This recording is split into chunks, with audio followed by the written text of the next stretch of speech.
All right, welcome back to the Name Redacted podcast, America's most beloved podcast, the most downloaded Red Sox podcast in the world.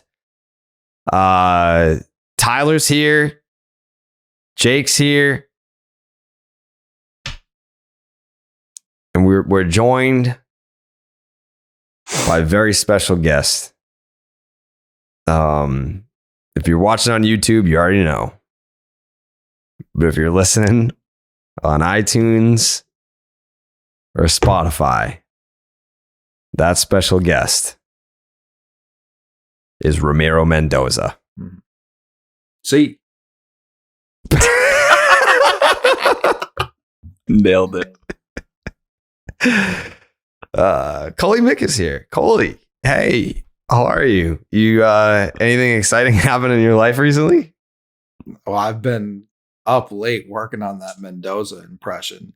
I feel like it sounded great. Like I closed my eyes because you let me know before the podcast that you were gonna drop it on me. I hadn't heard it yet, and I wanted to see if I could tell if it was you or if you were just like pulling a funny one on me and holding up your phone with a clip of Ramiro Mendoza.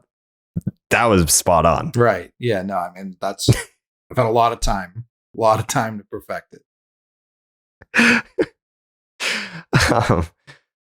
So Coley's here, and just before everyone comes themselves or doesn't come themselves, it's not going to be every episode, right?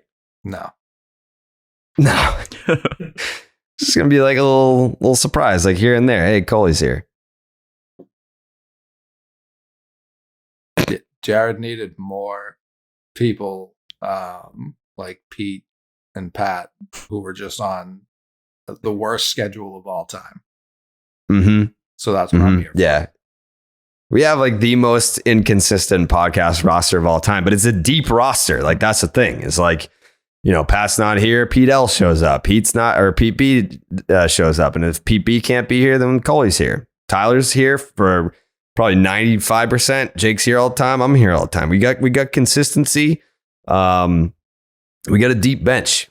We got a deep bench here at the Name Redacted podcast. And it is 12:08 a.m. So another shout out to Tyler for even fucking being here, because he has to like wake up at like 4 a.m., right? Yeah. You know, I turned the alarm off. There's no point in it existing at this point. So let's ride. You know, things are good and I'm not going to take a beating tomorrow. So I'm feeling good. I finally feel not dead inside. Yeah, that's good. I'm happy for you. So obviously something happened tonight that was pretty fucking cool. But before we get into that, I'll just say that college football is back. Thank you. Is it really back? When do they start playing college football? Is that a real thing? Yeah, it's coming up. It's like this upcoming weekend or the one after. Oh, cool. Well, college football is back, and it's time to enjoy the tradition, the fun, and the great offers at DraftKings Sportsbook to celebrate the best time of the year. Right now, new customers can bet just $5 on any team and get $200 in free bets instantly, win or lose.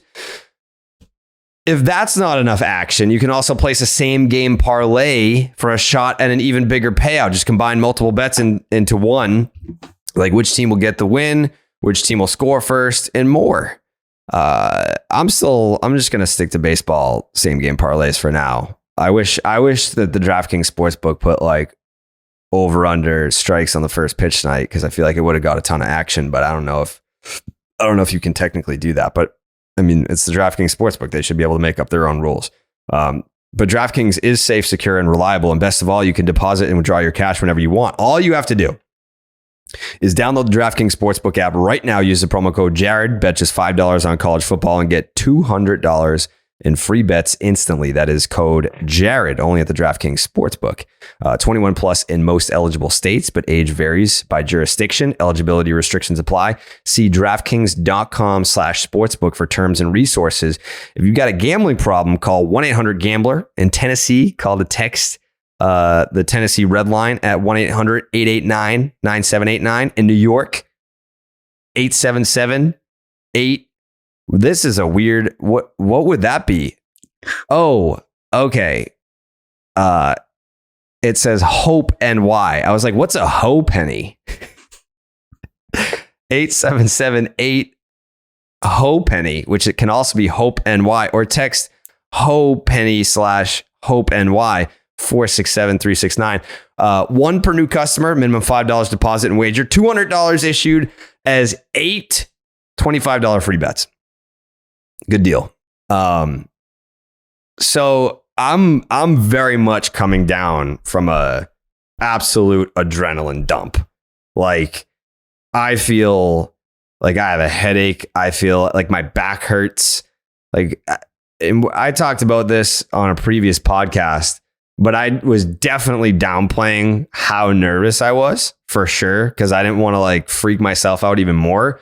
But Friday, so when the Orioles won, when the Red Sox beat the Orioles on Thursday, and then it was like, all right, you're up. It's now the series that you're doing it. I started freaking out immediately. I was like, oh fuck. Friday, I took a shower at like 2 to get to the field by 3. As I was in the shower for Friday's game, I was having like a full-blown panic attack, just going through, like, I'm standing there in my fucking shower on Friday, like, all right, do I like do it from the windup? Do I do it from the stretch? I ultimately landed on what I did, which is kind of like, this is how I would throw a baseball if I was beginning to like warm up to pitch. Like, this is like the first throw that I'm going to do before I like get on the mound type deal, which is the best, most comfortable position for me. No one even really noticed that it wasn't like a full windup or a stretch. And I didn't come to that conclusion until Saturday night when it was Steve's birthday and everyone was like, hey, come up for Steve's birthday. I was like, nope. And I went home and, Good choice.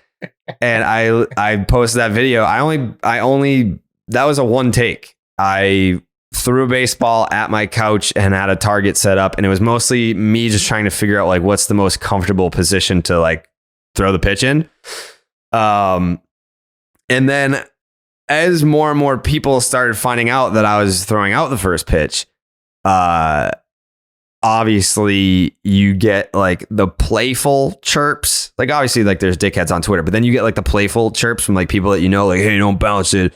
And if you fuck this up, like, it's going to follow you for the rest of your life. And I'm like, I know that you're joking, but these are all real thoughts that I have in my head. So like, you're making it substantially worse by saying all this. I felt like when I saw Pap start chirping you, I was like, all right, dude, this is kind of scary. Like, there's a lot of people hoping this goes really, really bad for you. Yeah, it got caught in a lot of people's radars. Like, we mentioned Fred Lynn, who, by the way, like, immediately tweeted me after the first pitch. Like, Freddie Lynn was locked in on that action. Papelbon chirped me. He was like, you're definitely going to bounce it or sail it or whatever. And fuck you, Pap. I'll be honest. Listen, when I saw the video you posted the night before, I didn't feel good. I don't know what it was, Jared. Really? First off, you didn't hit your target. But number two, the run to go get the ball, mm-hmm. I don't know. I thought I broke the window. You look stiff. You just didn't look extremely athletic. And I was like, this isn't the Jared I'm used to seeing. This isn't the swing I saw at Fenway Park that resembled Manny Ramirez. Right. So then I have not eaten lunch since Thursday. I've been that nervous that I haven't had an appetite to eat lunch all weekend. So Jake texted me at like 2:00 and was like, hey, make sure that you bring the Goslings jersey to Fenway. And I was like, I have it next to me. I've been sitting at Chipotle for the last hour. And it was like, I couldn't go into Fenway until 3. So I was just like sitting there. So I walk up to Fenway, 3:00 is when they let you in. And I'm just nervously like word vomiting to like anyone who will listen to me talk. I'm like, I told everyone who would listen, like, yep, if I miss, I'm not going to bounce it. I'm going to sail it wide right. It's going to go over the right-handed hitter's batter's box. Like, that's where I'm going to miss. And I ended up playing catch with Matt Barnes. So he went and grabbed a glove and we were playing catch. We were basically playing like a long toss. Like, he was by like the Red Sox on deck circle and I was down by like the tarp, like just airing it out like 250 feet. And then Nesson was there because we're doing Beyond Fenway. So that's going to be the first episode. Like, we filmed one with Will Middlebrooks was the tattoo episode. Kevin Millar was we went to like buy like cowboy stuff. And then this one was kind of like a combo of like everything, like anyone who we could get for this first one. So like we ended up going to my old high school baseball field, and I interviewed my old JV baseball high school coach who was there. I got him tickets. He was like pretty close. And I was pitching to him and just fucking sailing them. Like they were going way wide right to the backstop. And I was like, oh boy. But granted, like that's a shitty baseball field. So like the mound sucks. Like this is the big leagues. So I'm playing catch with Barnes and everything's hitting him right in the chest. Like I felt perfectly. I was like, all right, yeah, this is easy. Like people are watching me. Like I'm trying to play long toss. I got Bobby Dahlbeck chirping me. I got Jaron Duran chirping me. What a crew. Yeah, I forget who else. There's like other people that were chirping me. Aaron Boone came over and he's like, I'm going to be like on the top step of the dugout. Like if you look over here, like it's going to be direct eye contact. Like I just want you to know that. And I was like, good. I want you to be on the top step watching me. Eduardo Perez from ESPN. He was like, if you mess this up, we got 4 cameras that are trained on you. Like we're going to air it only if you mess up. So this is ESPN sending it. He's like, there's going to be like 2.5 million people watching. So if you mess this up, you bet your ass like we're going to put it on ESPN. So people, as they started to file in, the most common thing was like, don't bounce it. Don't bounce it. And I was like, listen, take it to the bank. I'm not bouncing it. Like if I fuck this up, it's going to be high. Like I'm missing high. Like there's going to be cheddar on this and it's going to go high. So then one of the grounds crew guys came over, and super nice guy. He was one of the first people to like bring me on the field back in like 2018. Came over and he was like, I want you to, get a feel for the mound. So I went out, I spray painted the rubber, which they do. I did not realize that they do that before every game, but they do. So I was the one that spray painted the rubber before the game. I put in the bases. I put in first and second base. So I got to like be out. This was after the gates were open. So there's like a decent amount of people there. So I go out there and like you get it kind of like takes like the nerves away when all I said was, if the first time that I throw this pitch is not the first time that I throw a baseball today, I think I'll be okay. And it wasn't. And then the added bonus was the first time that I stepped over the foul lines. It was not the first time that I stepped over the foul lines when I went to go throw out the first pitch. So, and I'm friends with the ball girl. Shout out to Lauren. She like having someone that like I knew like walk me out there. Like I was totally coddled throughout this whole experience. It's like you got to get like Matt Barnes to like be like, all right, I'll play catch with you, and okay, and we'll get you your manager, and he'll catch for you, so that, you're all set, and then we'll get you your own ball girl. So by that point, and then I guess like the first pitch was probably what at like exactly around 7. From 6 to 7, one person asked me for a picture at the netting area. So I went over there, took a picture, and then a fucking line formed at the top of the stairs. And just for that whole hour, I was like taking pictures and like whatever else with people. So I was totally just like not freaking out. Like, oh my God, it's coming up. It's coming up. I was just like distracted talking to people. And then it's time. Got to put your jersey on. Here we go. They're going to be you're throwing out the first pitch. There's 2 first pitches, but you're the first pitch. And then it's go time. And Lauren walks me out there, and you'll see it probably in the Nesson episode. I was wearing a mic the whole time. So I get out there and Henry Mohegan announces me, and I hear some cheers, but in my right ear, I hear boos. And I anticipated this. I said this to Barnes on Saturday. I was like, fuck, I just realized that the Yankees are in town and they travel well and they all congregate in the same area, which is by the visitors' dugout. So when they announced me, there were some loud boos too. And at least like it did, like I thought of it ahead of time, so it didn't catch me off guard. It would have totally caught me off guard being like, boo, what the fuck? But I was like, oh, like it's over here. Like these are the Yankee fans by the Yankee dugout. It was Coley. It was Coley and a bunch of Yankee fans. So I think like when I'm like, if you watch back the video, of them like on the video board. Like they announced my name, and then I look over to the Yankee dugout and I'm like, you're going to fucking boo me? So that made me laugh, took some nerves away. And then, they hear, how about a pitch? And then it's not like you can be like, you can't call time. You can't be like, wait a second, off. I'm not ready. You can't like go off the back of the mound and like go grab the rosin bag and fiddle around with that. It's like, hey, you throw it. You definitely It would be a power move. Yeah. If I just stepped off the back and just grab the rosin shake bag. them off. And, you got to shake Cole off a few times. Yeah. So I, throw it in there. Fucking, and Coley asked like before we hit record. And once you let it go, before it gets there, I was already saying fuck yeah before it was like in his mitt. I cannot describe to you the feel. Like I was describing it after I came off as like being told by a doctor, like you have like a terminal illness and then finding out that you don't have it anymore. Wow. Like that's what it felt like. Like, hey, you're going to die. Just kidding. That we got the CAT scan mixed up. Like that's what it felt like, because the thing is like, I wasn't so much nervous about the crowd at Fenway. I was like, if this video is going to be everywhere and it's going to follow me for the rest of my life. And if I skip it or if I throw it to the backstop, then I can never like criticize another pitcher for the rest of my life. Like, oh, you didn't fucking throw a strike either.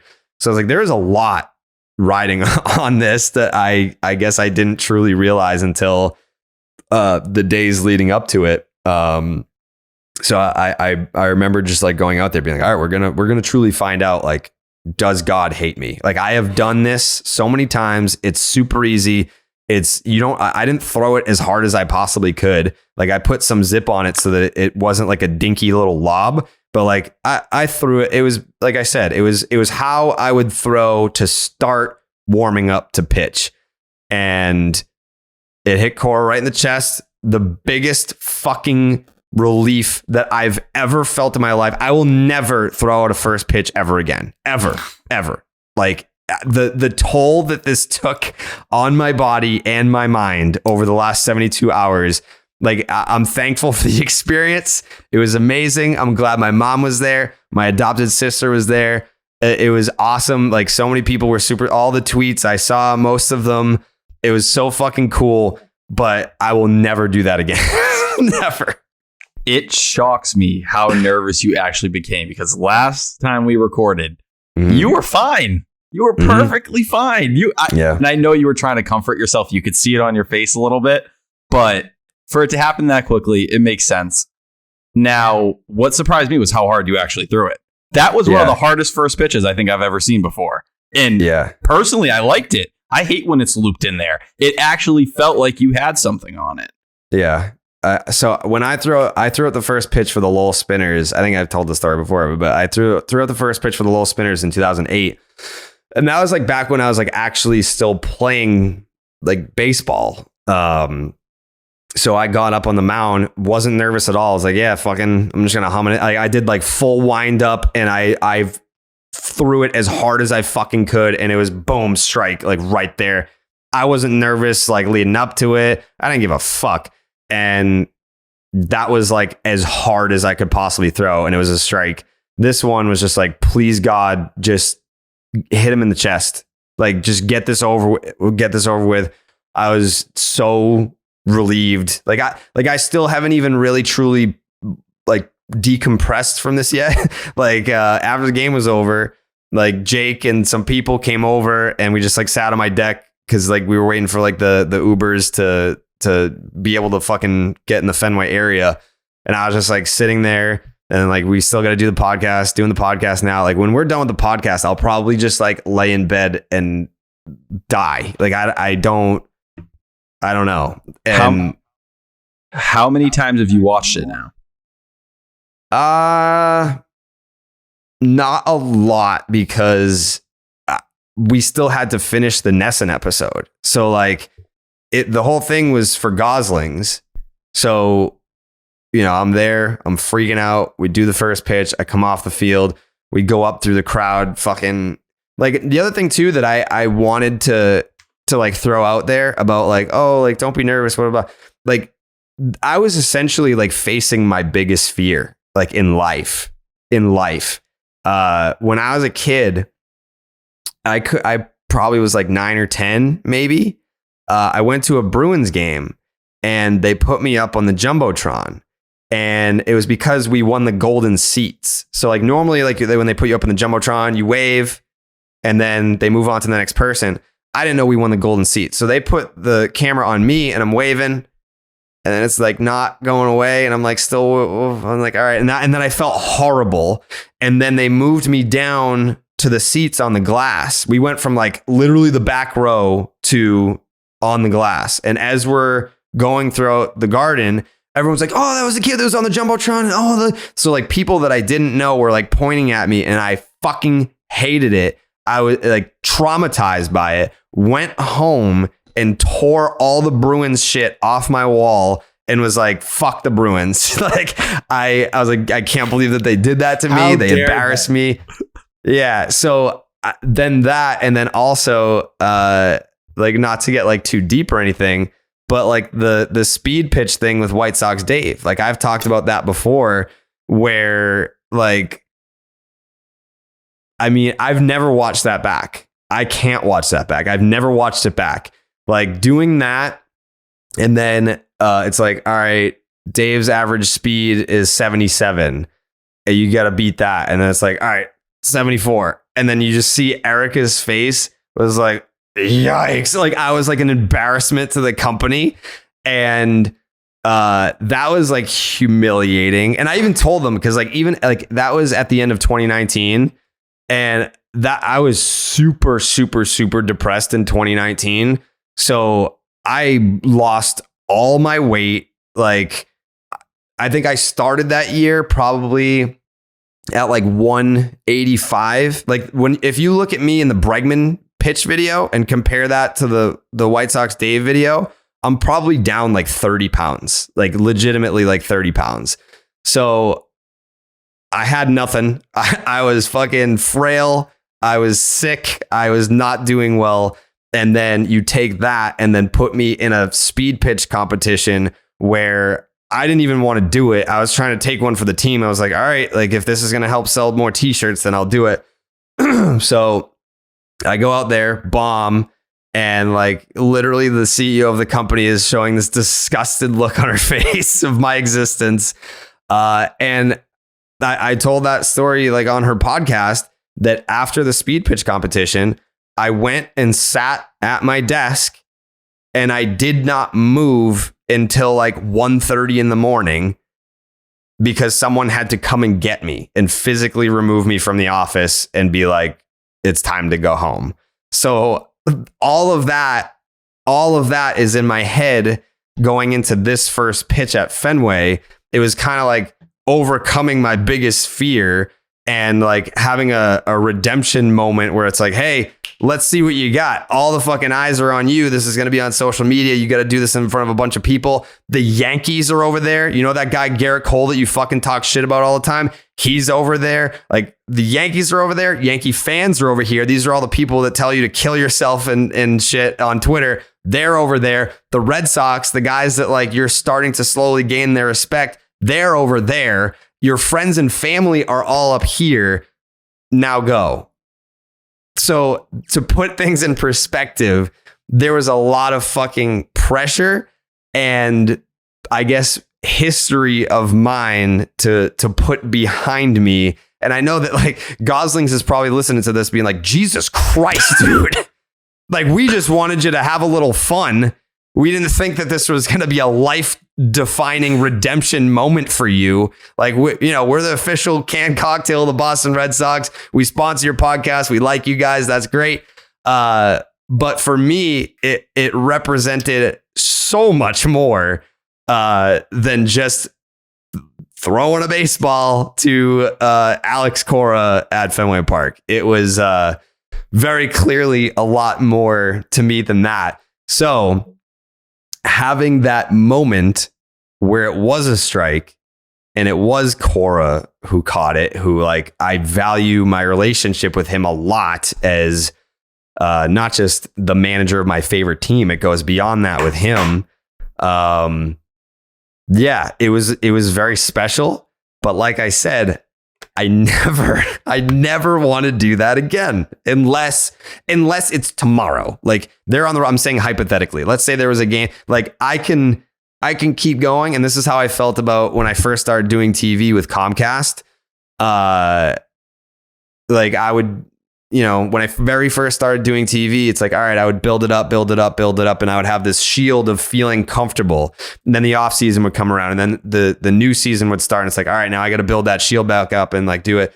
Like I was saying to Coley, like if they wanted to make me the Rene Rancourt of the Boston Red Sox, where I throw out the first pitch before every game and scream and get the people going, I could probably do that. But if you're going to ask me once every 15 years, it's probably not going to go well in my brain. So yeah, it was more than just throwing a strike and being an asshole wearing a fucking jersey that says Rocket on the back instead of Carrabis. There was a lot riding on that. And I was trying not to get those thoughts in my head, but I was fearful for what would happen to me mentally if I did not throw a strike in that first pitch. So thank God, thank whatever is up there in the clouds for allowing a pitch to enter the strike zone during that moment in time. I'm happy that everything went well, but now I'm picturing, like, remember in 2020 when the fields were empty, there were no fans, but that guy broke in. Yeah. Now I'm wishing he popped up like right before you threw, and like all attention went on him. You just like threw one high, no one even saw it. That would have been great. You try. I don't think scale that ladder on the monster to jump off of it would have been very funny if things went awry. But yeah, I'm happy everything went well. Everything went well. I'm honestly worried about you. I'm worried. I don't think anyone should ever ask of anything like this of you ever again. Ever again. Like, to see the state you're in and what you were battling through. Like, I'll be honest. Me and you were talking this morning. I felt like when I sent that final text, I didn't know if I was ever going to talk to you again. Yeah. We didn't know if there was going to be a podcast anymore. Yeah. I'm dead serious about all that. Like, it started with that fucking Bruins thing.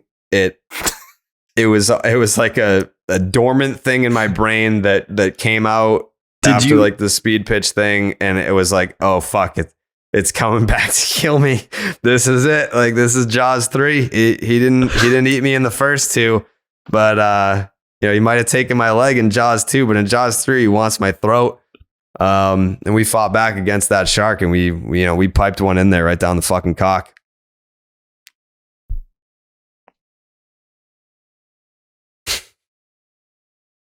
I feel like Coley thinks that I'm being dramatic, but like that's you at the very, very beginning said like, I felt like I beat cancer. Yeah, that's no. And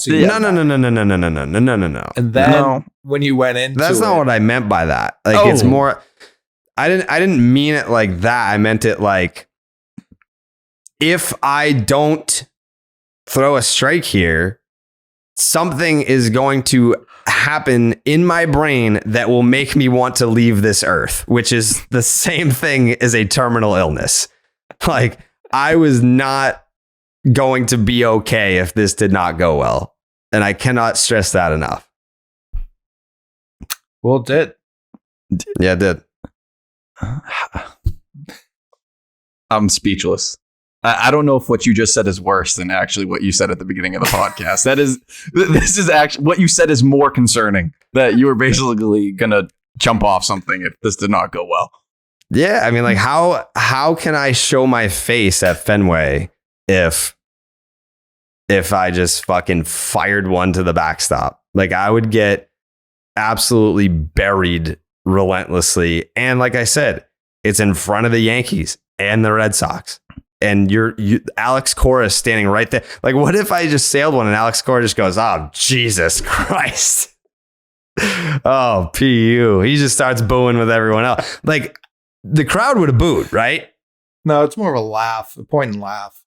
Like, it would have been a groan, but then maybe some boos. So yeah, I don't think I would have been able to handle getting booed at Fenway. That just would not have made me feel good. You literally got booed at Fenway. Yeah, Yankee fans, obviously. Yeah, but that's, I'm Jeter to them.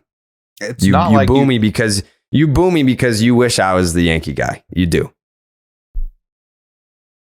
I think the worst part about it would have been like Pat being like, "See, it's not so fucking easy, huh?" Oh, that would have been the first thing out of his fucking mouth. You 100% know. Did you hear from him today at all? I have no idea. Oh God. I don't know who I talked to today.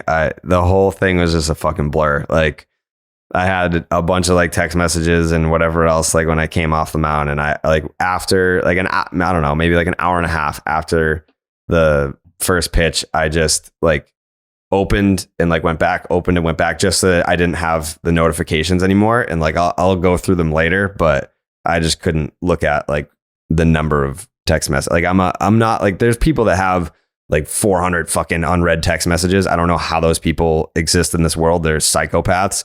But I just couldn't look at like the number anymore. So it's like, I'll just go back. Coley? There's a button you can press that just opens all of them, right? Really? Yeah. What? Yeah. I did not know that. That's because I'm always on top of it. Like, I always make sure that I like at least read them. Well, next time that happens to you, give me a shout and I'll walk you through it. Yeah. All right. I'm just glad it's over, man. So if I'm glad it went well. Fine people at Gosling's, listen, don't do anything. You want to get Jared a cake. He's going to tell you about his 7th birthday, where his like great aunt choked and died on one of the plastic Ninja Turtles on it. He's terrified of cake. No nice things for Jared anymore. Yeah. Yeah. But I needed to overcome that. I needed to face my fear of I don't even know what you would call that, because it's not like public speaking. Like, I've done that. Like, I spoke at graduation. I did have to take like a fucking, I don't even know, like whatever, like anti-anxiety medication. That's the only time I think I've ever taken anything. I took a Xanax. I took a Xanax before my college graduation speech. But yeah, I mean, that's what I guess people don't understand is like, when you're on social media, like, yeah, you can have a lot of followers, but like, I can't see you guys. Like, when we do this show, all the people that listen, I can't see you. Like, I can't see the audience. I'm just sitting here in my fucking apartment by myself. I'm looking at Coley and Tyler and Jake, but they're not here. Like, it's a very different experience to go out there in front of people. That's where it's better to be like a Bill Murray or someone like that, which I don't know why you haven't tried to do that yet, but like he can do anything there and people are like, oh, that's a classic Bill Murray bit. Everyone's like, no, if he doesn't throw a strike, he'll never live this down. Correct. Yeah. Like, the players were all saying the same thing. Like one, I think Brazier was like, if you bounce it, you'll never be allowed in this dugout again. Yeah, I mean, I was getting it from both sides. I mean, yeah. So credit to me. I'm a war hero right now. I'm happy you're living in reality. Purple Heart, Jared. Dude, I would love a Purple Heart for this. To be able to to hear those metaphorical those jungle bombs and just be able to run through it like Willem Dafoe in Platoon. That was me. What's his name? Elias? Yeah. You ever saw Platoon? I can't recall I've seen it once. All right. I don't even know his what name that was is. Elias. Yeah, I know. You're like 12. Okay. I want you to start going to those like meetings they have at church where it's like 12 troops talking about their PTSD and then you sit there and you're like, well, one time I had to throw first pitch at Fenway. And then they just relentlessly beat the shit out of you. Yeah. Well, that was that. You weren't there, Tyler. I thought you were there. I saw you post the video, but it was just like someone else's. Oh yeah, no, I was ready. I knew someone was gonna have that video, and I had it planned. I need to get those Twitter likes. I need some of that clout, so I jumped on it the first second I could. You're welcome. Thank you. I appreciate it. You're welcome. Did you tweet about it, Coley? I didn't see any. I haven't looked. Did you tweet about it? Did you really? Yeah. The fuck did you say? No, I retweeted a bunch. I texted you the second it happened. You did. I don't think I outright said anything. I retweeted Eduardo ESPN Perez. guy you just said. Eduardo Perez. Yeah, Castillo. Perez, and then I think 2 of yours. Got it. Thought you were talking shit. Jake was just mere feet away. That was your second time on the field, right? Yep, second. Were you nervous for me? Jake sliding in last second with a bat and taking you 440 the opposite way would have been all time. Oh man. I honestly, a lot of talk about your nerves. I was a little nervous for myself because, I mean, if you bounce that thing, there's a lot of talk about no more podcasts. I don't know what your career would have been at DraftKings after that. Like, Right. if you bounce that, I could have been out of a job. Right. You can't walk around calling yourself the tribal chief of baseball if you can't throw a fucking baseball. Can't do it. It's true. So, I mean, it went well. I'm happy. Happy my mom was there. Yeah, it was cool, but never again. I'm just very relieved, and yeah, I don't know what else to say. I guess it was also pretty eye-opening. I was saying this to the dude. His name is John. He does he's an usher up in State Street Pavilion. He's the fucking man. I was saying that to him because I usually sit up in State Street for the games. I don't usually go down in the loge or whatever like that. I was like, yeah, I don't even really think that I was like, people don't really give a fuck about me anymore. I was like, I think that ship has sailed. I'm like the old guy now. And then when you go down there, I mean, people were going fucking bananas. The people were still I didn't know that people still fucked with the show like that. That's cool. That was probably one of the coolest parts of the whole night was how many people were coming up and saying hi. It doesn't register in my brain because I hide. That's what I do. And Coley, I feel have you been to a game yet this year? No. Can you do something about that? The last time I was there, you were in a dinosaur costume or no, a monster costume, right? Yeah, and it wasn't the last game of the season, but it sure felt like it. And then promptly became it shortly thereafter. So you talk about PTSD.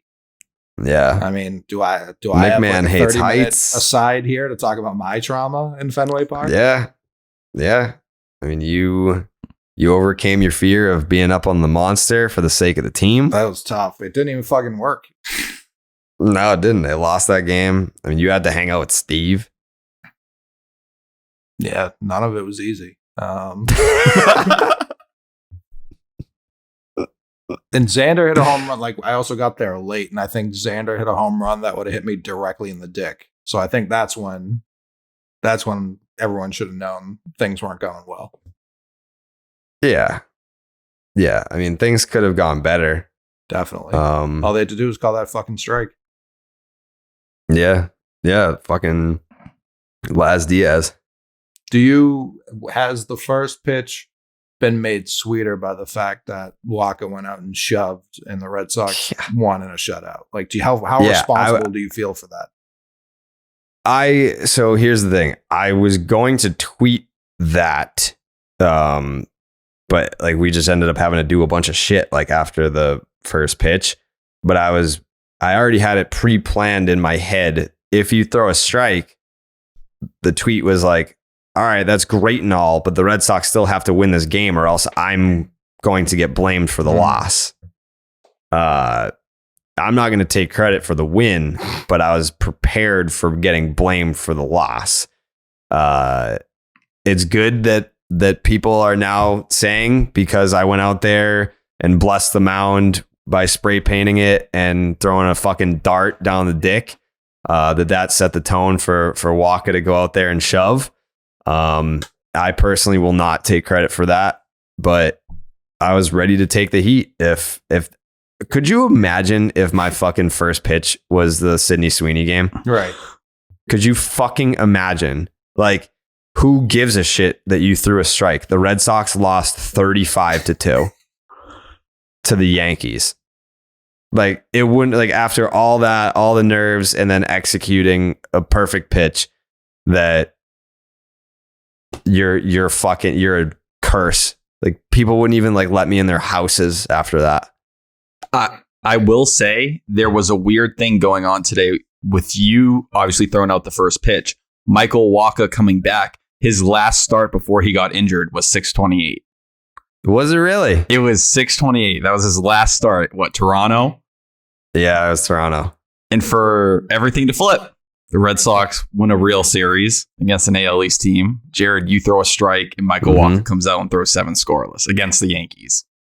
Yeah, you won't take credit for the win. Will you take credit for potentially, because we don't have enough data yet, potentially turning the season around? If they make the playoffs and this is the jump off point, then 1000%, like, I'm going to take credit for that. But right now I'm just happy I'm not hanging from my fucking chandelier. That's what I'm really happy about, if we're being honest. I'm happy to be boots on the ground, headphones on the ears, mic to the lips, Coley to the eyes. That's what I'm happy about. You were like, I'll only take the mound if the red seat snipers have a red dot on my chest, just in case it's a bad pitch. They can take me out immediately. Yeah, I mean, I thought about so many different scenarios with this. I was like, I checked the weather this morning. I was like, please be raining. Like, please have rain in the forecast so that, like, at least if they don't cancel the game, I'll be like, well, it was fucking raining. Of course it slipped out of my hand. I was like, oh man, I don't know what it is. Like, nothing really happened, but my knee really fucking hurts. I don't know what's up with that. It's like, maybe I tore my ACL and I should probably get like an MRI. I don't know. Yeah, I mean, it definitely brought me back to like my Little League days, when it's like you would face that team. There was always like that one team that had the fucking kid that threw 97 miles an hour, but he had no idea where it was going. And you just dreaded, like, I'd be sitting in class all day being like, fuck, like, we got to face Chico D'Amico tonight. And I don't want anything to do with that cat. And you'd just be worried sick about it. It's like, I'm not walking up to an at bat. I'm walking up to the gallows. Like, he's going to fucking kill me. So that's kind of, again, that's just what I felt like. But, you know, fucking 96 right down the cock. Sorry about it, dude. It was a terrible day for the haters. Terrible day for the haters. Throw a strike, walk a shutout. Red Sox win. They win their first series against an AL East opponent. And then Rochelle Ryan, the #1 MILF porn star in the world, tweets about me. What did she say? She said, he's a 10, but she's a Yankee fan. She said, he's a 10, but he's a Red Sox fan, and then tagged me. It's like, hey, Rochelle, baby, listen. I mean, I got things to do. I'd love to spend time with you. I'd love to hang out, but at the end of the day, I'm fucking busy. And, you know, she seems like a really nice lady. Big fan of her work. But at the end of the day, we just live 2 different lives. Is she okay with your, how should I frame it? Friendship with Sandra? So the thing about Sandra is, like, it seems like her and Pat are getting serious again. It seems to me that it seems like Pat and Sandra have been spending a lot of time together. And it seems like, you know, like, Pat's like, no, we're just friends. And then they're like sucking each other's boobs in a pool party in Vegas. And I'm like, I don't do that with my friends. So I'm happy for her. I mean, I miss her. I mean, obviously I miss movie night with Sandra, but at the end of the day, you know, she was Pat's first. She was Pat's girlfriend, and then just my really good platonic friend. It just sucks that, you know, we can't have both like we used to. I just thought on a night like tonight where really this might be the best day or one of the best days of your life. Yeah, nothing will top the parade. Yeah. You think she'd care enough to, you know, be around. No doubt. No doubt. Yeah. I mean, I won't name names, but there was a player, I won't say what team they were on. Could have been the Yankees, could have been the Red Sox. Texted me after the game. You may have beaten George W. with that middle first pitch. And even that experience, and I would imagine Coley would agree. I don't think anything. Coley's had like 6 kids. He's gotten married. He's bought in like 6 houses. Nothing's going to top the parade. Nothing's going to top the parade. That unless we do it again. But I don't even know if we do it again that it would top the first one, right? Parade? Yeah. Will really depend on the circumstances. Every World Series we win, I feel like we're constantly reshuffling the order of importance. Everything behind 04, but it's like, man, 08 or 07, excuse me, 07 was a month and a half, 2 months in the freshman year of college. Like that was sick. And I was like, oh man, 13, the significance to the city. It's hard to beat that. And then 18, it was like, man, we'll never see a better team than fucking this. Like this is insane. And then we're in the parade. Like, so yeah, listen, I dare them to win one, put us on a duck boat, and then I can tell them which one is better than the other. How's that? How's that? How you like that challenge, dude? Yeah. I don't like talking about things I haven't experienced. So get to winning, fellas. Give me another ship, dude. That's how I feel. Yeah. I mean, it would be tough to top that, but I was gonna say it'd be hard to beat your first, but like we're talking about like, you know, my first, like the girl that I lost my virginity to, she sucks. She's not even in like the top fucking 25. So I mean, I guess if we're talking parades, there's a chance to beat that. So yeah, I'm excited. Jake, how you feeling right now? Could really go for an AG1. Yeah, I bet you could. And also, I mean, a big shout out to Athletic Greens, because if it weren't for them, I would have literally 0 nutrients in my body. I tried to eat, didn't work out, went straight liquid diet, still had enough energy to get out there and dominate. And our next partner has a product that I use literally every day. Thank God.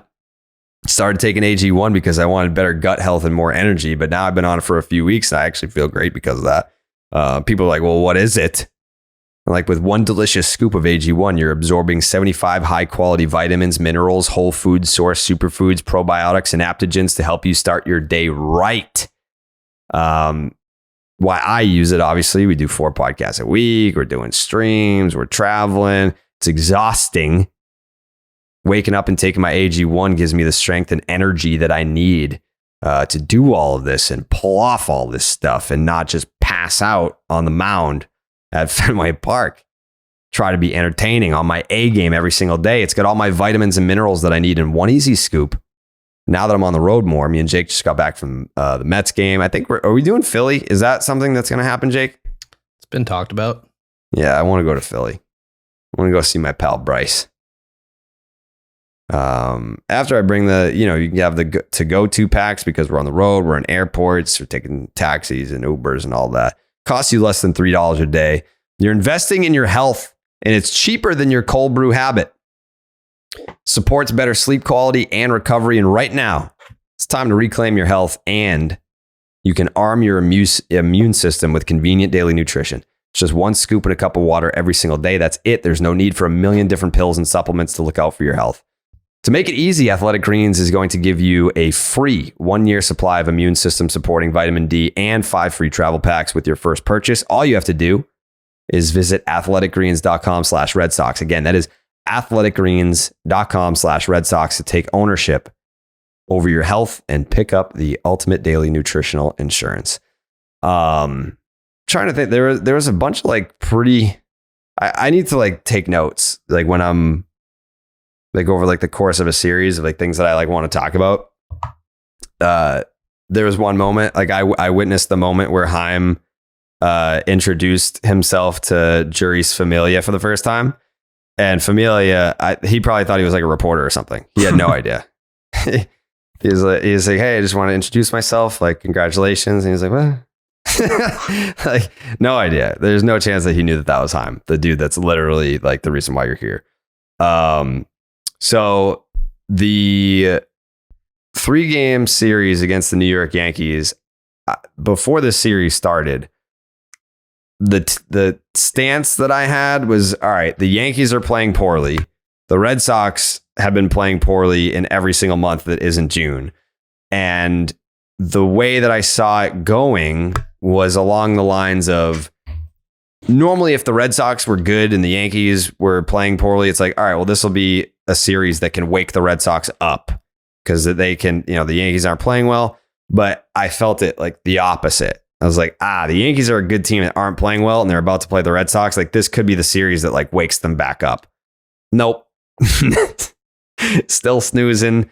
I mean, put it this way. The Red Sox were a fucking bunt away. And the Red Sox, the only game in the series that they lost was on a bunt and a 2-run homer by a dude that had 0 home runs all season prior to that home run. 379 plate appearances. He stinks. IKF. Not good at hit. And I was more along the lines of thinking like this could be the series that kind of wakes up the Yankees again. And I didn't love feeling that way. But here we go. Red Sox have won an actual series. I mean, not to say that the series against the Orioles doesn't count. Of course it counts. Do you think that counts, Coley? Why wouldn't it? Okay. I mean, because people were trying to argue that a series can't, by definition, just be one thing. It has to be a series. They're wrong. I agree. I think a series is like, we're playing you, then now we're playing someone else. So when we played you, that was a series.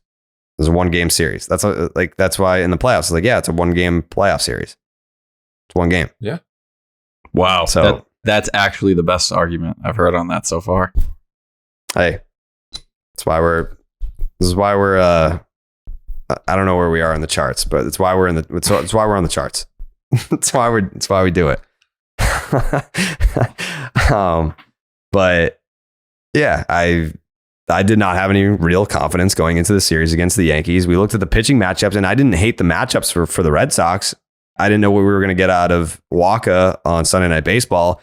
Had I known that a little fucking fresh spray paint on the rubber was going to turn into fucking Greg Maddux out there, then I would have felt a little bit more confident. Maybe I would have said 2 out of 3. What did I say, Jake? Do you remember? I think you might have had a sweep For the Yankees? for the Sox. Oh, no, I had a sweep for the Red Sox. Yeah. All Yeah, right, so I was, yeah. I didn't mean that, though, but I did say it, just in case. Tyler, I think you had 2 out of 3, right? Yeah, I did. I did have 2 out of 3, so I will take my W for that. But I don't know. I think you look at the series, realistically, you shouldn't have been able to take 2 out of 3 after the way game 2 played out. And you did kind of throw that game away ultimately, but like, we saw in this series, your starters had to ball out to a new level, 189 ERA for them. The bullpen had a 1 ERA. Like we're talking about absolute shoving for a pitching staff that has done, part of it's been bad performance, part of it's been injuries, but they've been dog shit since the beginning of July. They all stepped up, and you saw Cora empty the tank with Whitlock on Friday, tried to do the same thing with Schreiber on Saturday, didn't work. And then you entered today with almost nothing, thinking Michael Walker wouldn't be able to go deep because, he was coming off the IL. And he gives you 7 scoreless, Brazier, 2 outings in a row in the 8th inning without absolutely shitting the bed. A miracle. And then Cora pushes it with Garrett Whitlock again. You see Alex Cora managing and realizing, and he said it before the series, if we don't start winning games, really, what can I say at that point? I got to stop saying all this stuff about, there's plenty of season left or whatever it may be. Well, Alex Cora's put his foot on the gas. And you saw it in the series, and it paid off. What did you say, Coley? I said the Red Sox would have won. Oh, you were fucking wrong. Oh yeah. What did you take from the series, if anything? I mean, the Red Sox are at their best when they've got two things, and I'm not talking this year. I'm talking historically. A reliable leadoff hitter and a great DH. Now, the great DH had nothing to do with this series, really. But a reliable leadoff hitter, the Red Sox do have once again for the first time. Kike did a good job last year, but even last year, he was bouncing around the lineup a little bit, even before Schwarber was acquired. So it's nice having a leadoff hitter for the first time, really, since we traded Mookie. And Tommy Pham, who has just come in here, best bat acquired at the deadline by any team. Facts. And has just made this team his. Friday was awesome. I thought he was going to fucking I texted you. I thought he was going to do it again last night. Right. And he did his part. So you can't, this isn't wiffle ball 1-on-1. He can't bat all 9 times with a ghost runner. If he could, no. I feel like Vegas would have us as the odds-on favorites to win it all. Tommy Pham is the face of the Boston Red Sox, and I'm glad to have him. Thank you for saying it. Did you guys hear what they talked about on the ESPN Deportes broadcast tonight? Mm-hmm. With Tommy Pham's he got his brand new contacts in. He got today coming in. I read he got a brand new contact, just his left contact. So it's just one. Yeah. I think that's what Bob did too. It's working for one of them. No, Bob's been fucking hot. Fuck you. He's not touching the field lately. Yeah, but when he did, I mean, fuck you. Bob's been hot. Don't shut up. I love Bob. Everyone knows I love Bob. I feel bad. I wish Bob was. I wish he had more fucking playing time too. But I mean, goddamn, you just got a first baseman and Eric Hos. Oh, that was the other thing. I met Eric. Oh, those were the things I wanted to talk about. I met Eric Hosmer for the first time. Great guy. Met Tommy Pham. So I was talking to Kevin Plawecki the day of the trade. And or no, it might have been the day after because it was when Plawecki had met Tommy Pham.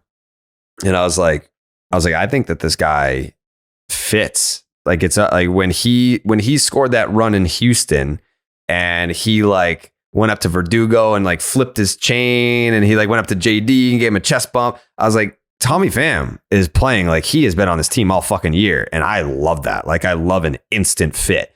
And then he ended up hitting like 3 home runs in a row. So I said to Plawecki, I want to fucking meet this guy. Like I've interviewed him in 2018. It was over the phone. There's no chance he knows who I am. Like I want to meet him. So I'm in the dugout on Friday and we're by the bat rack. Up the stairs comes Tommy Pham. Plawecki stops the conversation mid-sentence. He's like, Tommy Pham, Jack Carrabis, Tommy Pham. And I was like, hey man, like nice to meet you. Like big fan. Like don't punch me in the face. I think that he's like all business. Mm-hmm. He is like, I don't know that he's like a make jokes guy. Maybe he is. I don't want to try to find out. Like that's someone else's like mission. But he's all business. And so he was like he was about to like go up to like take BP. And he's like, I need to get like more than one hit. And I was like, bro, your hits are fucking homers. Like he was mad that like he's like, yeah, I've only been getting like one hit a game. I was like, yeah, they've all gone over the fucking fence, dude. And yeah, so I think he like took batting practice today, came by, said hi, super nice. But yeah, like I feel like this group, for where they are in the standings, the vibes are not where you would think they would be for a team that, do they still have a losing record right now? Yeah, 57-59. Yeah, so like for where they are at like this late in the season, the vibes around this team are not what you would think that they would be. Like they're just like, hey, we're gonna show up at the yard, we're gonna do what we do. If we win, great. If we lose, we're gonna turn the page, show up tomorrow, and it's the same attitude. Which obviously you would prefer the Red Sox to be playing better baseball right now, but I think you can't ask for more than that. Like you don't want, like I've told this a million times. My first time in the clubhouse ever was in 2012, and it was a morgue. Like everyone was miserable. Everyone. And it was right around this time. It was like mid-August. It was after the Gonzalez, Beckett, Crawford, Punto trade. Everyone was miserable.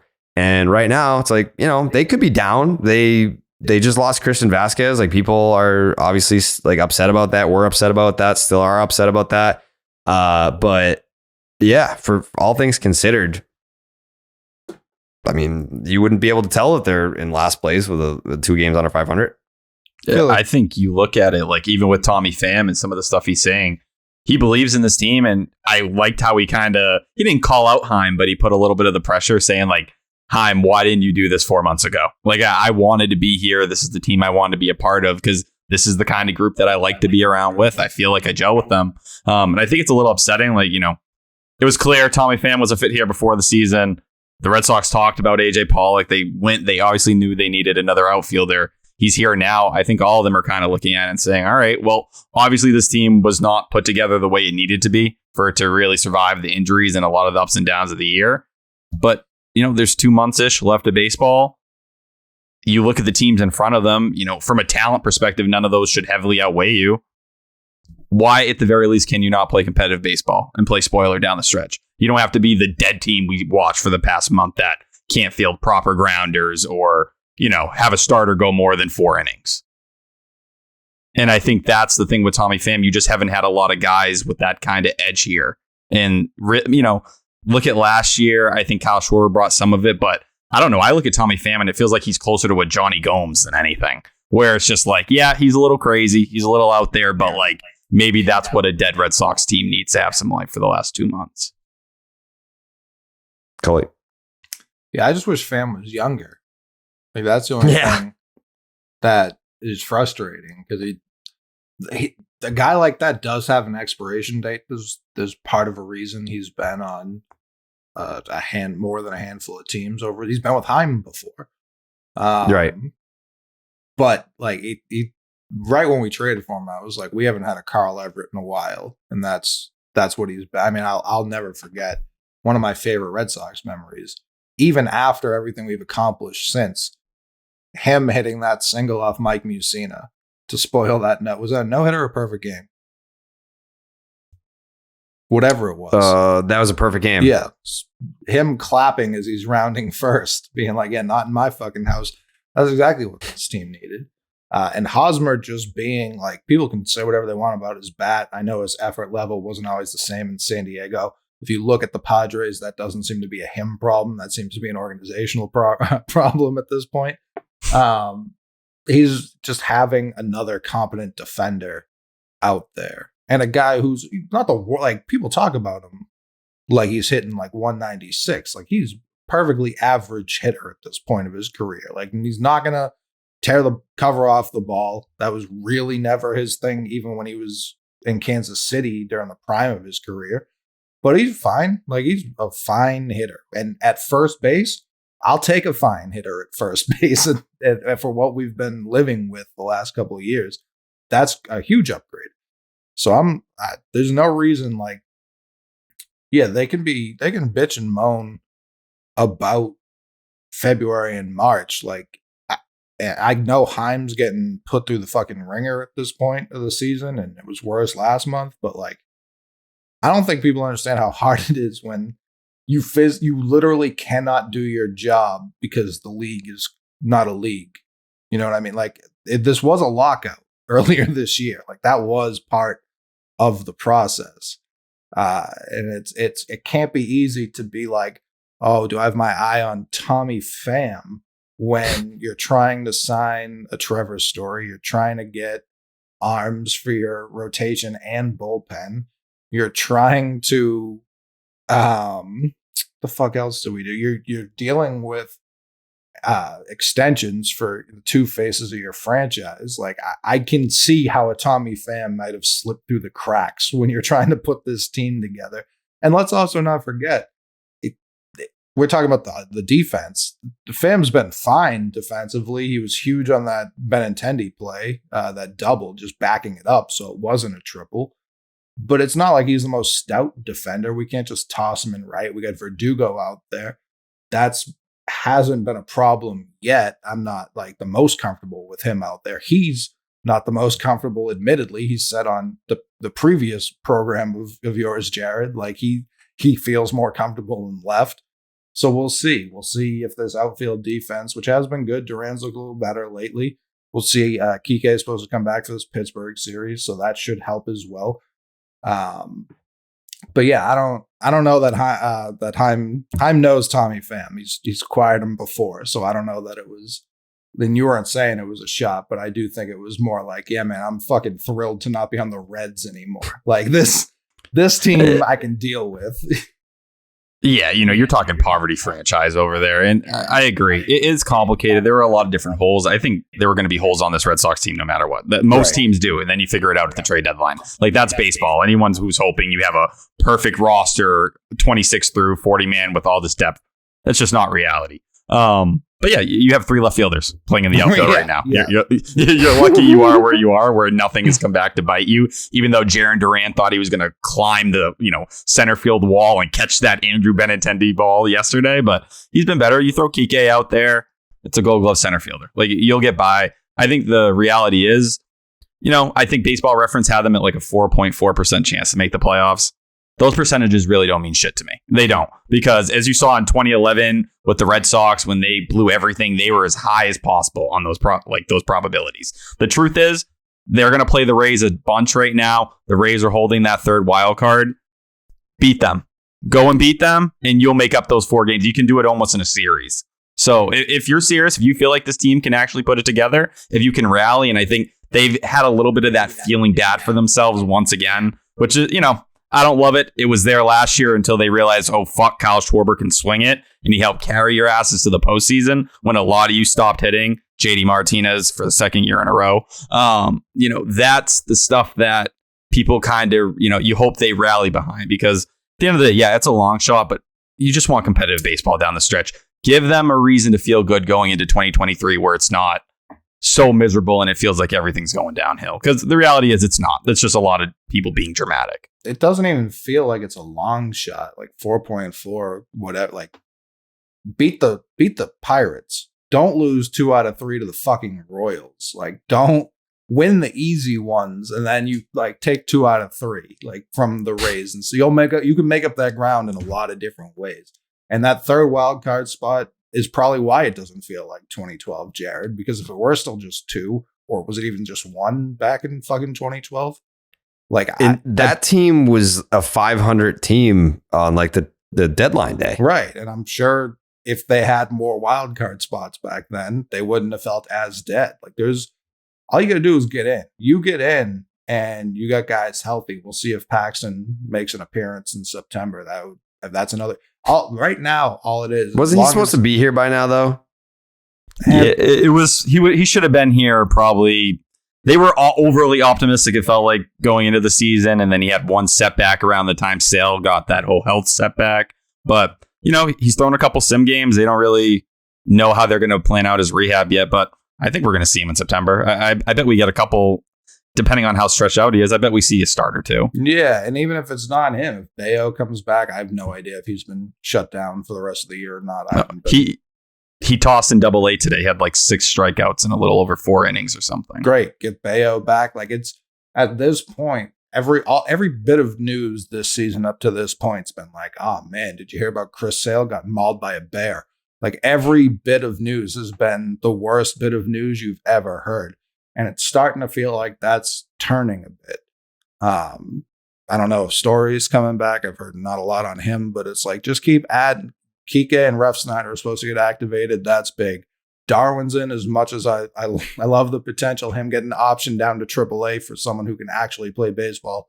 That's big. It's minor stuff like that. You keep stacking those on top of each other. All of a sudden, Cass is coming up probably next week. Like, these are the types of things where it's like, yeah, why would we just punt on this? Especially when it's so uncertain if people are going to be here long term.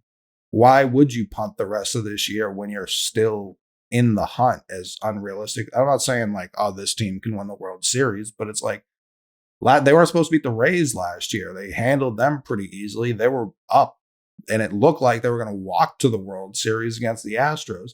I don't know that they have to do anything crazy other than get healthy to be in those conversations. When we looked at this team at the top of the year, it's like, yeah, 1 through 6, they're really deep. We just needed one of the 7, 8, 9 guys to figure it the fuck out. We're still waiting on that.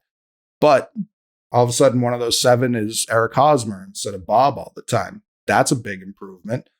And Casas is going to be in that mix. That's a wild card. We don't know. We think it's going to go well, but it's an unknown at this point. Kike coming back. That's big. Duran's been in that 8, 9 spot. Now all of a sudden it's Kike, who's a more professional hitter. He's more seasoned. It's just going to get harder for people to stack outs like they have. But there've just been so many dead innings this year. We start getting rid of those, especially as we get closer to September, closer to October. People won't want to play this team. Like Evaldi's healthy. Walker's been incredible this year. I don't know that people are going to be like lining up to want to play the Boston Red Sox if they can figure it out. And the biggest thing to me from this weekend, Xander gets picked off on a play that I still can't believe wasn't a balk. Can't believe it. Watched it from every angle because I was certain there was a balk there. There wasn't. It was actually an incredible play by Chapman. He gets picked off, kind of lost them the game. And then tonight drives in a run. Like Devers, who had, what was the exit velo on that dribbler? Like 135, something like that. And then tonight he puts one in the fucking seats in right field, like long over. It felt like it's been a while since we've seen one of those. And it's like, yeah, I like seeing those guys specifically have not their best moments 24 hours ago and then come back and essentially win them the game the next day. Like that kind of stuff. If this team truly quit, that we wouldn't see that. No, and I think that's the reason you should feel somewhat optimistic. It's that, hey, they won a series without their engine really, cooking. Rafael Devers, JD Martinez, Xander Bogaerts, obviously nice moment for Devers in this last game of the series. JD with a couple hits in the first game, but they're not full go. They've been struggling for most of August. For you to be able to take 2 out of 3 from the Yankees, one of the best teams in baseball so far this year. Okay, well, no, pitching's not going to be like this all the time. But if the offense can get hot, if you can get those 3 guys to heat up at the same time, and you just don't have all these holes in your lineup, you're going to hit. The pitching's going to be a problem. You're going to have to battle that. That will be what you try to keep your head above water with. No Tanner Houck. It's still not getting talked about enough what that's going to do to this pitching staff. Fingers crossed they don't kill Schreiber. I'm very concerned about him. You're pushing him for 6-out saves regularly and just hoping something good happens and he can get by. Like, couldn't be upset about him on Saturday. Outside of them, there's just not a lot of dependable options. And I like Cutter Crawford. I like Michael Wacha. Nate still feels like he's not all the way there. And then you got Rich Hill starting a game this week. And Pavetta's been Pavetta. You need the starters to step up. They really need to kind of put it together. And even if they do step up, it's still going to be a heavy workload for the bullpen. You got to find guys. And I think that's why you should hopefully see them start to get in, Zach Kelly from AAA or whatever it may be and filter him through. But there's enough talent on this team for them to compete. July is, you have fucking Jeter Downs and Yolmer Sanchez playing for you every single day. It won't be that bad again. The Yolmer was tough, but it's 2012, right? That's 2012. Like, that's the shit. I'm watching Moro Gomez. Like, that's the shit you're looking at. Even like Nate, because I saw a lot of people talking about like his velocity is not where it should be and this and that. Like, what do you do? 2 earned against the Yankees on Friday? Like, I'll take that. And this is where it's like we're talking about the Rays and stuff. Red Sox are 6-2 against first place teams their last 8 games. Took 2 out of 3 from the Yankees. Took 2 out of 3 from the Astros. Won the last 2 of the last Yankees series. Like, that's my biggest concern. When they do that, then they get 3 out of 4 taken from the Royals. Are they just going to play to their competition the rest of the way out? Because that would be a waste. That would be a shame. If they're gonna go into Pittsburgh and drop 2 out of 3, then this whole weekend was for naught. It was a waste of fucking time. So I hope they can see like, oh man, yeah, like let O'Neal Cruz hit 1 dinger a game and we win 5-1 every night. That would be great. I think everyone would be happy with that. I think the biggest takeaway from all that is that like you haven't given up on this team. I want to. They won't. Like every time I said it when you had me call the other day. Like, when I was giving my prediction, I was like, I don't know if I want them to start tanking yet, because it's for sure should be thought about.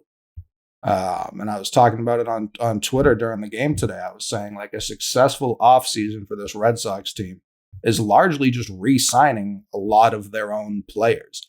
And people were furious because I don't think a lot of people have really looked at this free agent class and how dog shit it is. Like, it's not a good free agent. This is not the winner to be like patching holes with free agents. It's bad. We've got a lot of holes and we're plugging them with this class. Yeah, that's not like, if that's what people want, if they want, like, we'll multiply like the Hanley Pablo offseason by 10 if you're giving out multiple big contracts this winter. Now, I actually like that for Heim, since it is dog shit. He likes to sniff through the trash and find some gems. He'll stumble upon a Matt Andrees every now and then, but all the rest of them are pretty much diamonds. So I think that's an advantage for us. But hold on, Big Piece was a fucking stud for like a month and a half. They murdered him. Before they murdered Matt Barnes, they murdered Matt Andrees. He was the first body they caught that year. But if they come out of this, and I'm not saying they should re-sign their own players and then kick their feet up. Obviously, there are other holes to fill. But if you re-sign Xander, if you re-sign Evaldi, you re-sign Waka, and you give Devers an extension, that's a fucking pretty hot start to the offseason. Like, but people are like, that's bad. No, just because this team you don't love, don't get rid of the good players. That's not a recipe for success. Yeah, there are bad players on this team. They have to be replaced. Don't get rid of the good ones. Don't cut off your nose to spite your face. That's fucking stupid. I think, Coley, like what you're saying is really going back to where we were at the beginning of the year, where there was a reason a lot of us felt good about this team and where they were going. There were some holes. We all knew there were some holes, but ultimately, we knew what April was, where, Chris Sale going down played a big part in their whole pitching plan falling apart. Doesn't get talked about enough. Their plan was to have Garrett Whitlock and Tanner Houck in the bullpen. That's what it was. They were going to let Whitlock try, and Houck stretch out a little bit in spring training, but that was the ultimate plan. Once Houck got kicked to the rotation, it threw everything for a whirl. If you can go into next year without all these different pieces falling in front of you, without Josh Taylor falling off the back of a truck, and we haven't, even heard from him this year, he just finally threw a sim game again. Like, if you can play those parts back in a little bit better roster construction with a Tommy Pham, or maybe it was Eric Hosmer, Tristan Casas next year, filling those holes, there's plenty of reason to feel really good and think the Red Sox can compete with any team in this division. It's just been a year where, there was misses by Heim, but also a lot of bad breaks. A lot of things went the worst way possible for you this year, whether it was injuries, some underperformance from certain guys, Verdugo being one of the unluckiest hitters in baseball, really, from mid-April to, the end of May. He's now been one of the best hitters on your team since June 1st. It's a 129 weighted runs created plus. A lot of things haven't broke your way this year, and I think that's why the Red Sox should feel, like they have a shot down the stretch here. And then you erase some of the clubhouse questions as well. I think there's some fat on this roster. No offense to JD. Thank you. I'm very upset with JD Martinez overall right now. I'm not upset with him. It's just like, we got to alter like, he doesn't have the power. For whatever reason, he doesn't have it. That doesn't mean he can't be an effective tool in this lineup. And we've seen it a couple games over the last week plus where he's just drilling singles. I know that's not what none of us wanted him to go from Adam Dunn to Sean Casey, but if that's what we have on our hands at the time, I think Cora was right. Let's drop him down a little bit. And it's am I ready to re-sign him after the season? No, I think it's probably time to move on. But can he be an effective tool the rest of the way out? I think so. And that's what you got to hope, that he can do that with the singles. Just the reality is he hasn't been doing that. It's nice to see it the last couple games. 3 hits. He knocked in those 2 runs on Friday. So props to him for playing a role in that.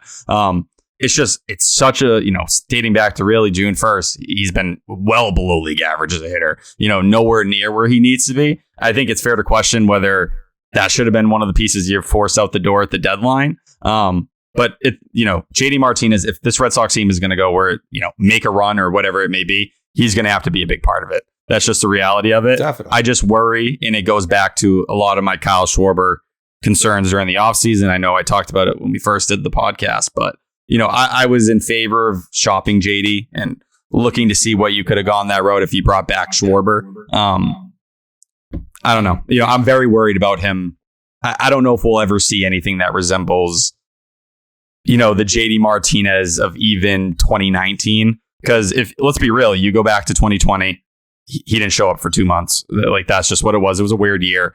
2021, yeah, he showed up at the beginning of the year and completely tailed off, in the middle of the season towards the end. Showed up in the postseason. Yeah, which was nice. The fucking Grand Slam in Houston, but like with this year too, with JD, I mean, there was that stretch where everything that he fucking put the bat on was falling in. He was hitting like 370. Yeah, I mean, the fall off. The whole thing with JD is when you look at the free agent class that Coley was just talking about. Can you do better? Like, what are you going to do with that DH spot? You know what they're going to do. And I get that you can't bring back everyone. Like Nate, yup. Bogey, yup. Devers will obviously be here regardless.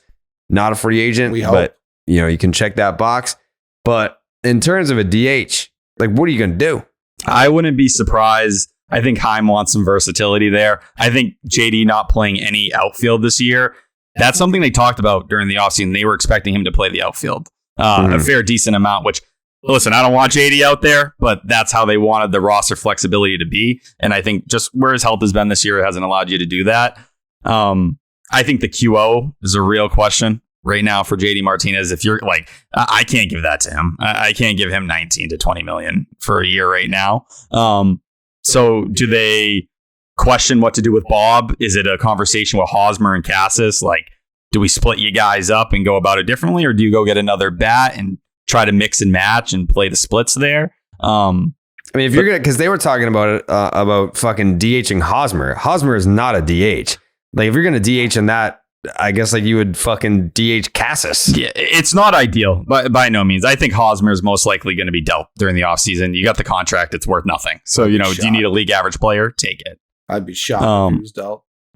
You'd be surprised if someone actually picked him up, Coley. It's more like Heim. Like, what's he gonna get for him? I get his contract; he's owed nothing on it. But it's also like, I think people are just so down on his overall talent.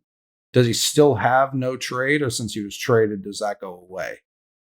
I think it was a limited no trade. No, I know it was limited in the first place, but even if it still exists, that also just cuts down the amount of people you can trade him to. Plus, him and Cassis do have a relationship. And I think if you're trying to, like, if Cassis is this cornerstone player that you're about to drop, I don't know why you'd want to get rid of someone who could potentially help him a ton. I think we are looking at basically 3 first basemen on the roster next year. 2 of them are playing every day. The other one is playing, like Tyler was just saying, on splits. I think that's probably why Bob's still here, because his value couldn't be lower. But also, I still think they look at his peripherals and they're like, there's still something here. If we could ever hit lefties. Yeah, if we could ever tap into this on a more consistent basis, put him only in situations we know he's successful in, I think you're going to see Hosmer, Cassis, and Bob kind of as this 3-man rotation next year. Hosmer most likely playing first, kind of always, and then Cassis and Bob, unless Cassis becomes this like, oh, we've got another Devers here, he's got to play every day, and then it's Bob and Hosmer switching off. Once Cassis takes over offensively, then it will become a switch between the other 2. But until that point, him and Bob, I think, are splitting that DH spot, or they're going to use it as like a fake off day for people throughout the story. I could see DHing a lot. Is their way to try, although he got fucking hurt swinging the bat. Maybe he should be a defensive only player. He doesn't get at bats. I think he's getting ready for a rehab assignment soon. That'd be great. From what I saw, he's going to be taking BP when they get to Pittsburgh, and they'll go from there. We'll see. No offense to the Red Sox medical staff this year. I don't trust a fucking thing out of their mouth. I'm not putting Story on them. No, but I mean, Jared. Oh, interesting. It did take them a while to find that fracture. He was trying to swing and swing. But there's been a bunch of times this year where Matt Strahm was supposed to, not even need an IL stint. And then, it's what? Obviously, he's had a setback with the oblique. It's August 15th. Originally with Story, they were like, you're good to go. No. Was not good to go. Then they discovered the fracture after that. So, I mean, it's been frustrating, obviously, for him. But, that was not something that was discovered immediately.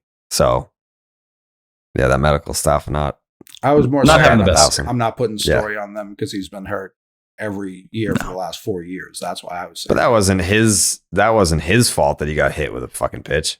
It was 1,000%. He swung at a pitch that was going at his face. I will side with Coley. That was horrendous. Wasn't it about to be a walk or whatever it was too, and he still swung at that pitch. That was a rough moment. I mean, I thought he shattered his arm entirely. So even if the medical team missed something initially, I was just happy it wasn't as bad as it looked live. Yeah, I think really with the whole first base situation, it's interesting too, and this is one of the weird, not problems I have, but the roster building. It's Delbeck smashes lefties, Hosmer's reverse splits. Yeah. So they don't exactly match up super well either. They're going to have to figure out that log jam some way going forward. But if this is what JD is, where he's really no longer a power bat, no offense to him, he's basically Eric Hosmer. If we're talking what JD's really hitting this year, he's been a little better. It's a 115 OPS plus or right around that. Hosmer was 108 when he got here. So we're talking the same area. Yeah. I don't know. I feel like the Red Sox, their big thing this offseason is going to be flexibility for better or for worse with that lineup. And it's going to bite you in the ass in certain spots. You'll see some of those weird moments where guys are out of position. But I don't know. I think they're going to want this roster to be able to do and bend in different ways throughout the course of a year. And I just don't think they've had a lot of that this year. Yeah. Well, hopefully, I feel like it's one of those things that we're all sitting here as fans being like, how the fuck are we in this position? And then eventually we get to a point where it's oh, they had a plan. Everyone's talking about free agency and guys that you have to extend. The Red Sox can make trades. I don't know if a lot of people are under the impression that they cannot do that. I don't know if they have something in mind. Sean Murphy. I mean, people are talking about that at the deadline. I'm still talking about the it. A's catcher? You're still talking about it. Mm-hmm. Yeah. But I wanted I don't know. Just to have a competent outfielder. Wouldn't hate that. I don't care about give him the steroids again too, as far as I'm concerned. I juice him up. Get him on that Tatis ring dewormer.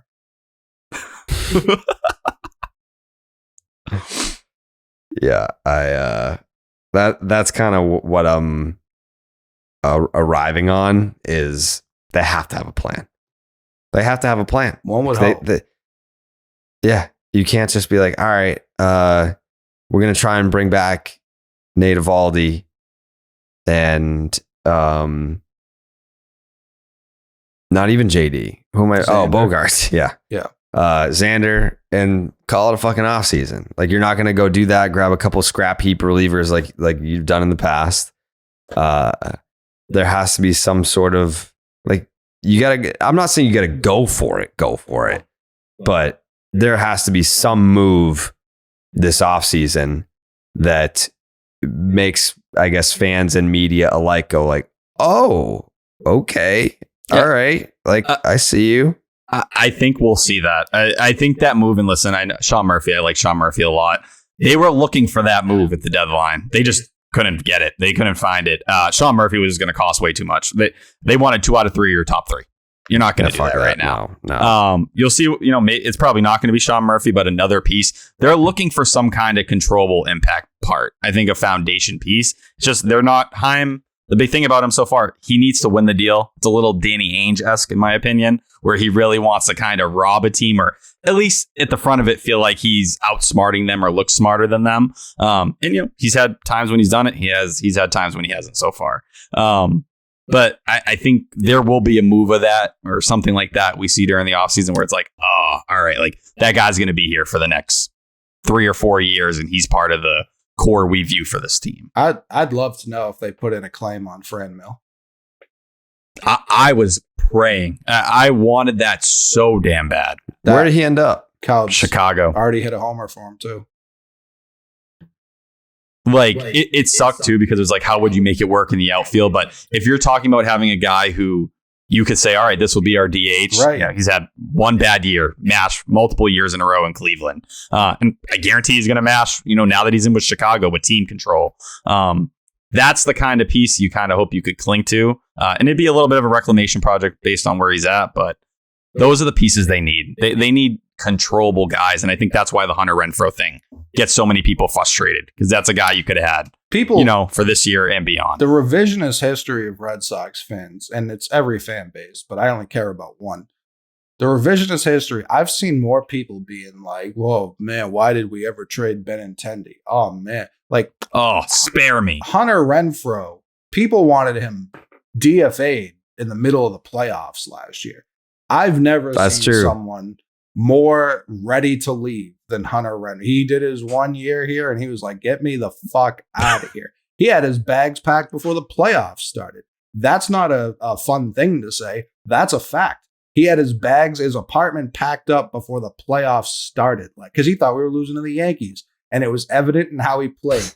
I liked Hunter Renfroe. I liked when he overthrew his cutoffs every fucking time, because it's exciting. That's why I love Jackie. He was going to uncork it every single time. I don't need fundamentals during the regular season. That's for the playoffs. Hunter Renfroe was great for what he was. He's another Cody Ross in the history of the Red Sox. To act like he was some foundational piece that the Red Sox are missing and will never have again is insanity. And the Red Sox fans, the same ones who were in my mentions during the playoffs, saying that he needed to be DFA'd, he could not make the next round roster, now begging for him to be fired because he traded him to deepen our fucking prospect list. Get the fuck out of my face. Like, Hunter Renfroe's good. It didn't feel great when he was launching homers against us 2 weeks ago when the Brewers were in town. But to act like that's why this all fell apart is insane. Fuck no. And like, that's the big thing. When it comes to Hunter Renfroe, should you be upset at what the trade looks like? Yes. Was replacing him supposed to be that hard? No. They just didn't do anything to replace him, right. So it felt like it was that big of a gap. If they went and got Tommy Pham, you wouldn't be sitting here crying about Hunter Renfroe. No, and it looked so perfect. The time, like that was the last move done in baseball before the lockout, right? Yeah, it was legit, 11:50 that night or whatever. We were recording and we were like, oh, we were mid-podcast. And we got Benellis on the show 5 minutes later. And it was like, yeah, and Benellis, to his credit, has been good this year. I like David Hamilton. I understand why he's not going to be an MLB player, but I think he's fun. And it's all about, like, I think people forget. And I know it's Boston, so it can't be what you lead with. But what happened to our farm system and before Heim? It was decimated. And I understand a lot, like some of the top guys right now, he really didn't have much to do with. But there is a Ben Cherington factor to this too, where it's like, if you're not trading Xander and who else was in the Matt Harvey deal? It was like Xander and someone else that's really fucking good. Bogarts. I mean, it was Bogarts and like Mookie. Right. Yeah. Mookie. That's it. That guy. Like, not doing those moves is as good as getting those guys in the first place. If you're going to, like, that's why I think you don't trade JD at the deadline. If you're truly getting nothing for him, like, why just hold him? Just hold him for the rest of the year. Not making trades sometimes is as good as making trades. Yeah, the Cole Hamels package. Blake Swihart. They wanted Henry Mookie Owens. too. Yeah, they wanted and we did like a few episodes ago about what the Marlins wanted for Jose Fernandez. It was like they wanted like Eddie, fucking Mookie. It was basically like every player that was part of the 2018 core they wanted for Jose Fernandez. I think that was still would have been great. I think that was fair of them for asking, considering like how dominant Jose Fernandez was. I guess I'm gonna find it. And right I've now. talked to Jared. I haven't said it publicly yet, but there is a move I think that the Red Sox could potentially make this offseason that I'm dreading. before you say this, it was Eduardo Rodriguez, Mookie Betts, Christian Vasquez, Yoan Moncada, and another pitcher. So let's just call that Erod, Mookie, Vasquez, and Sale for Jose Fernandez. That was probably a good one to not make. Only because of Mookie. I mean, you don't win a World Series in I feel like 2018 if you trade. If you have Fernandez there. And then this one, so that there on MLB Network, it was one of those, John Heyman's mock trade proposal for Jose Fernandez. The Marlins acquire Eduardo Rodriguez, Anderson Espinoza, Yoan Moncada, and Rafael Devers. Yeah, Red Sox acquire Jose Fernandez. That's tough. Again, it's all you just got to take one of those guys out, and it's a great trade. Yeah, I mean, you could definitely live with the rest of it minus Devers not being in there. Correct.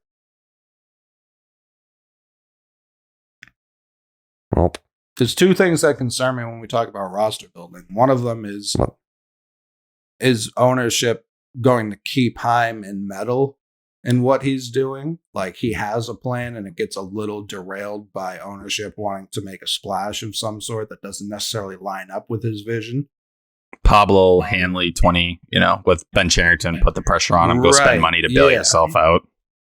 Right. And it's like that kind of stuff. It's like, do they do that with, are they like, all right, let's spend twice as much for Trey Turner than Xander, something along those lines. And Trey Turner's a fine player, but it's like, we could say it all the time until you do it in Boston. Like, I really don't believe it. What? I can hear people fighting outside my window right now. Okay. I thought you had something. I thought you were offended by my pretty milquetoast Trey Turner take. No.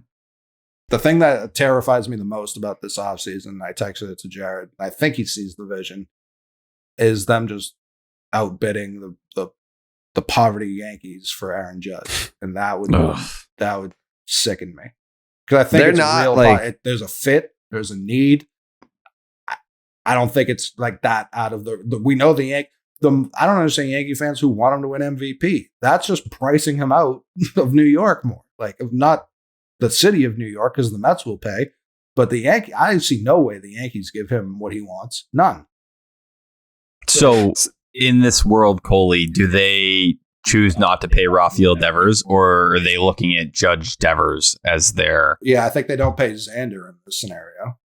Interesting. That'd be two $300 million contracts probably on the books. You're getting up there. I don't know. I think Judge will be. I think you'll see them attached to him. I think you'll see the price go up.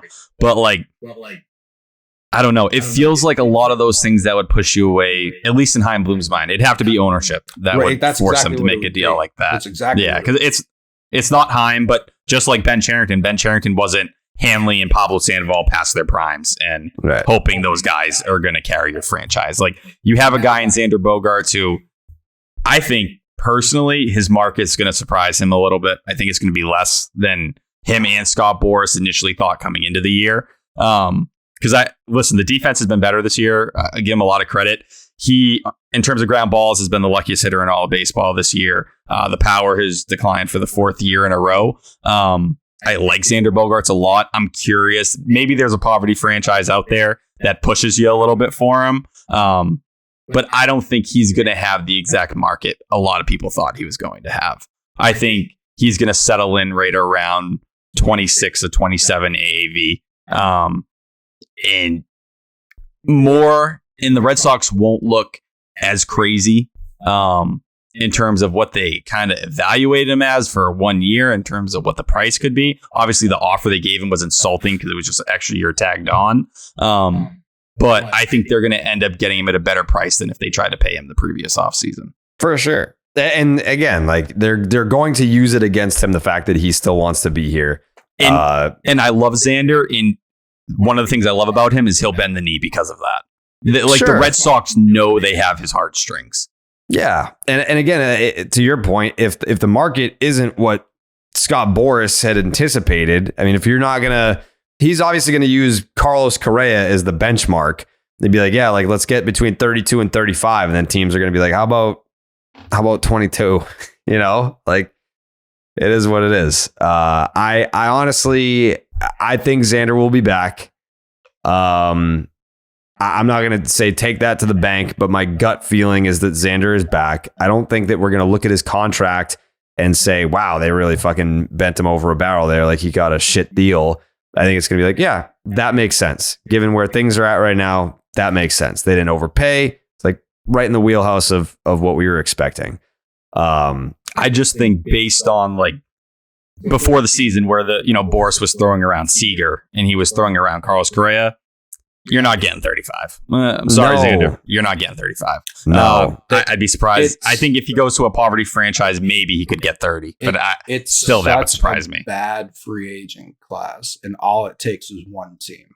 Like all it takes is the Arizona Diamondbacks to be like, we got $40 million a year for you. Like that's all it takes. So like I would have before the season, and still right this second, I'd offer him $5,150, and I think he'd take it. Agreed. I'd go 5,150. I'd be willing to go 6 with a slightly less AAV and have that conversation. It's just when you do look at the shortstops, there's names. Like you got the Trey Turner, another guy who's right up there. Dansby Swanson. It's really probably the deeper part of it. Dansby Swanson's fine, but in terms of the year he's having a great year. So Dansby, Trey Turner, and then Carlos Correa probably. Isn't Anderson a free agent too? Or He might be. out? It can opt. That's like 3 of them can opt out, and they all obviously will. That's my biggest thing. Like you're gonna Trey Turner. I think we all agree is going to cost more than Xander, so you're going to pay more for someone you can only assume is an upgrade. He's been playing short for the Dodgers this year, right?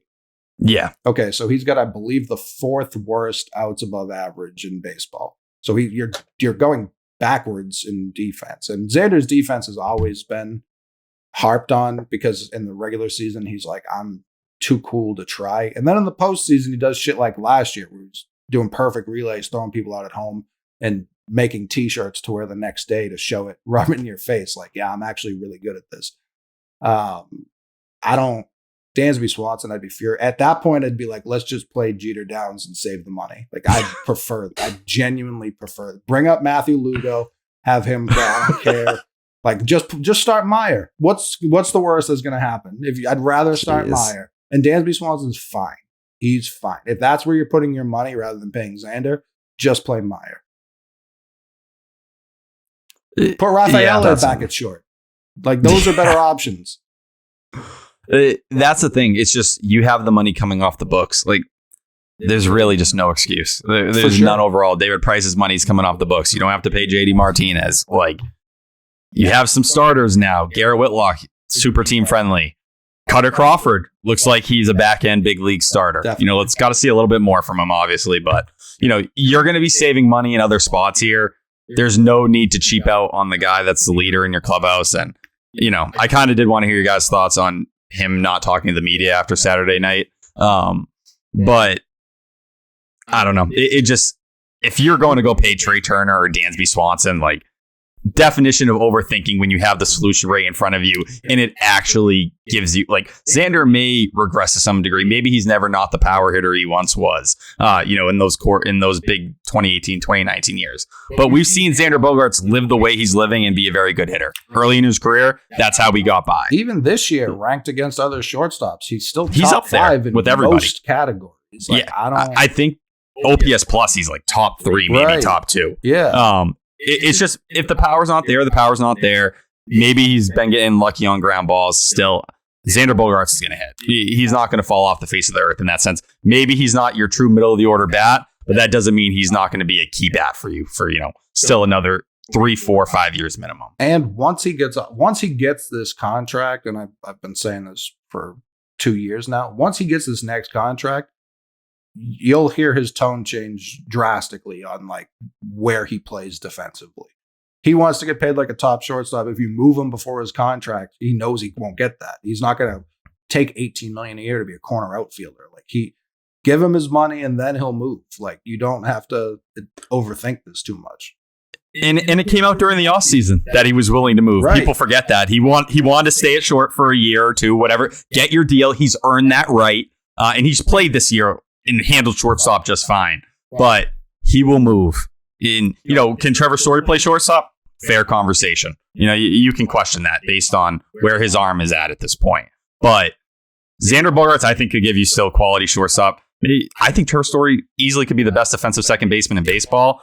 I used to think Bogaerts was at his limit at shortstop, maybe a year more. I think he could play at least 2 more after this year. I think you could bridge him directly to Meyer. I think you can draw a straight line. And I think and you could tell. But go ahead.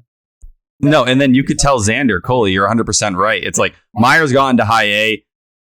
He's special. He's a special gets. I'd be shocked if we're not seeing him pushing out of Double A by the end of next year, knocking on the door to Triple A. Hey, Xander, let's do this for a couple of years. Then we have a conversation whether who knows where Devers is at that point in his career, right? DH, or Xander, you become the DH. But you have that flexibility, and that all circles us all the way back to the DH conversation. I think they're going to keep it flexible there so they can have that kind of flexibility in the coming years and let these bats and other pieces be able to move around. And then you don't have Xander Bogaerts, who's been run down year after year. Rafael Devers, who got run down at the end of last year.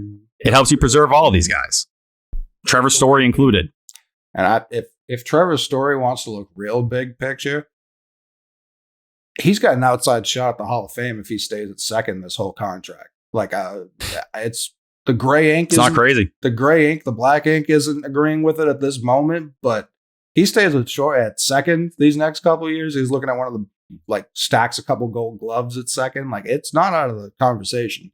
Him going back to shortstop, fucking with his arm more, being on the IL all year, like, that's not going to do it. And that's the last thing I want with Trevor Story. I want this year is this year. We'll see what he gives you down the stretch. He's coming off another injury. Timing's probably even more fucked than it was when he was playing. Reset, come back next year. Let him keep playing second base where he's probably the best defender at second base in all of baseball.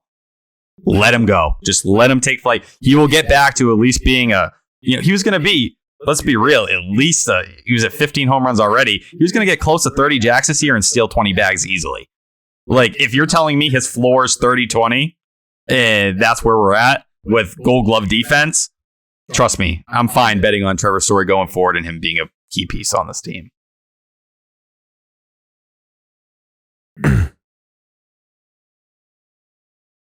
What's up, Jake? How we doing, Jared? I'm doing pretty good. Same. I was like basically sitting here like listening to a podcast. I was like, me and Coley were just having a moment there. We were connecting. Hey, I've already connected with you. I've already connected with Coley. This is your first time connecting with each other. I'm just sitting back. I'm a fan. It's a great I'm a fan of the the Tyler Mick show. As long as we can agree Story's arm's cooked, we're gonna have plenty of common ground to build off of. Tyler, do you have any questions for Coley? That's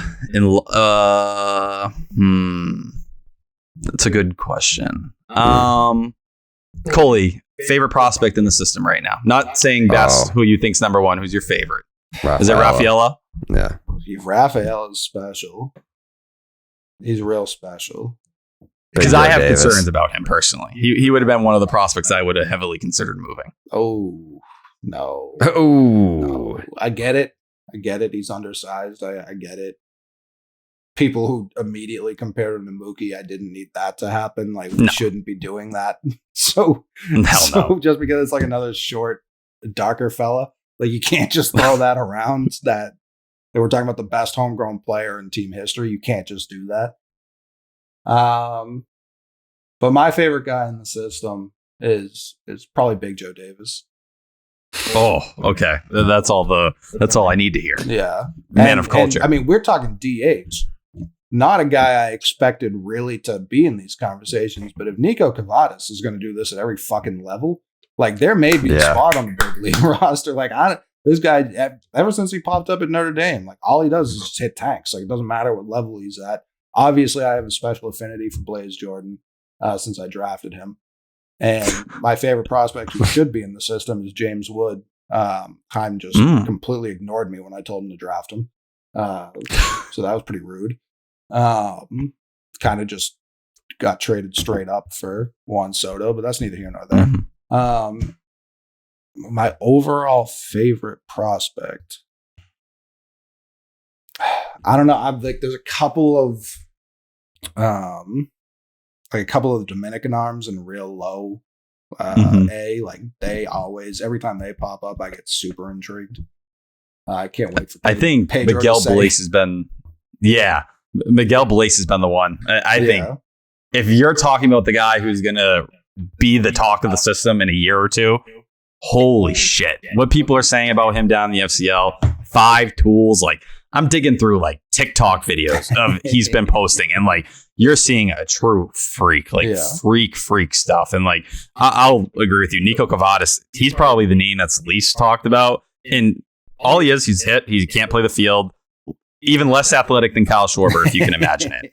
But this dude fucking rakes, he just rakes. Dominates. And he's got up to high A, didn't skip a beat, hitting walk-off jacks, not giving a single fuck. Those kind of profiles, a guy who can strictly just mash, says something. I like those guys because, you see what happens when they get to Double A. Some of them become similar to Alex Pinellas where, they can't hit velocity, and then you have that kind of question. But I don't know. Coley, as someone who's a big prospect guy, I have a lot of love for your prospect knowledge. Ever since, what was the Vasquez trade and Manuel Valdez, like this guy should be up here maybe next week. Like this guy. It's not crazy though. Like we're talking over 1,000 OPS. He had another 2 RBIs today. It's like, I think he has 3 jacks since he got here. We probably will see him in September. We really, honestly. And that's the thing. I know people are sad about Christian Vasquez. I get it. You weren't going to give him a qualifying offer. They've been trying to trade him for multiple years. And do I think he can repeat this season? Probably not. And he's declined defensively in recent years.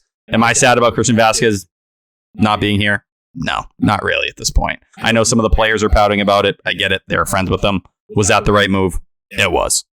And I think they kind of traded him because they were like, he's probably the most re-signable out of everyone. They were looking at trading him if they truly did want to go re-sign him. And they are going to have to do something at catcher. You can't go into next season with like Reese McGuire and Connor Wong. Like that can't be the idea. No, of course not. But I think if that's the plan. I will call the Red Sox Tampa Bay North if that's what they're trying to do. But even Vasquez, he's not going to, he's the only catcher on the market. He's not going to command a ton either. So yeah, if he comes back here on a cheap deal, he's another one you pull up the strings and he'll probably come back. Right. Here. Yeah. And I think honestly, if you sign him first, Xander's price goes down. Agreed. 100% agree. You get your little flight buddy back right next to you. And, maybe we stop complaining about the front office to the media. I also hope people aren't down on Bayo just because his first couple of starts were rocky. I hope people aren't down on like the youngest pitcher we've had make a debut in like 20 years.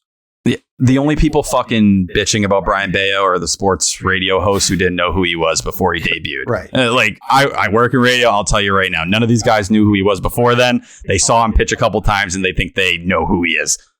You have no clue. This is out of Coley, everybody here knows. Out of Red Sox pitching prospects, they haven't had anything in this regard since probably Clay Buchholz. And even that is pushing it. So we're talking about a top 23 prospect in all of baseball for Baseball America. They had one. He just wanted to fight in the Afghan war instead. Yeah. True. Yeah. And then he asked to get out, and they're like, you're really good at flying planes. Well, fingers crossed. Fingers crossed that waiver finally gets figured out. It's been, 3 more months since the last update? So, we're in the same spot. But, Jared, did you meet Reese McGuire? I did. Can you describe that to me? Sticky hands. Yeah. Reese? So I met Reese McGuire on Friday. I asked him how the transition was going. He said he liked it a lot. I asked him if he had a place yet. He doesn't. And then I couldn't resist the urge, but I did make him.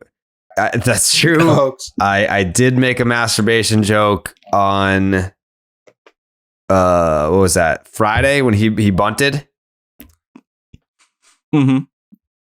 What a I think I said something like he got that down just like his pants in a Dollar Tree parking lot, which was mean. I didn't have to do that. Especially after meeting him, I felt regret after sending the tweet. I didn't take it down though.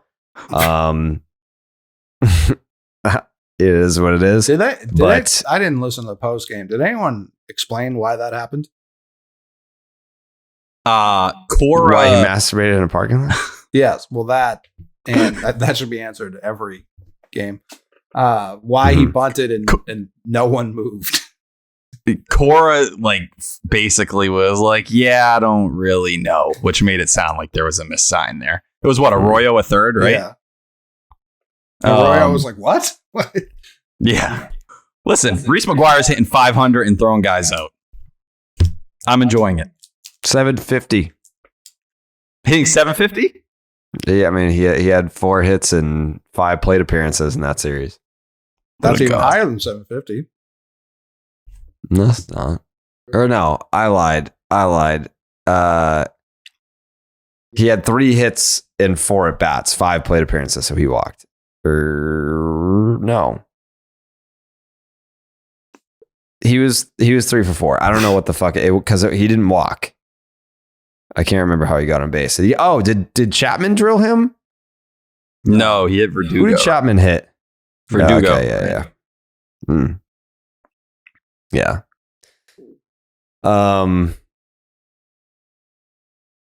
Hey, do you guys want a blue moon? It's 2 a.m. I do. Yeah, Tyler's going to need a fucking blue moon. We're in rough shape.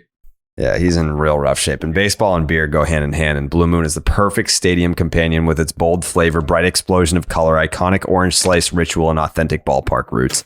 In fact, Blue Moon was born in a ballpark first created at the Sandlot Brewery in Denver, Colorado. From the first pitch to extra innings, a Blue Moon guarantees a one-of-a-kind beer experience every single time.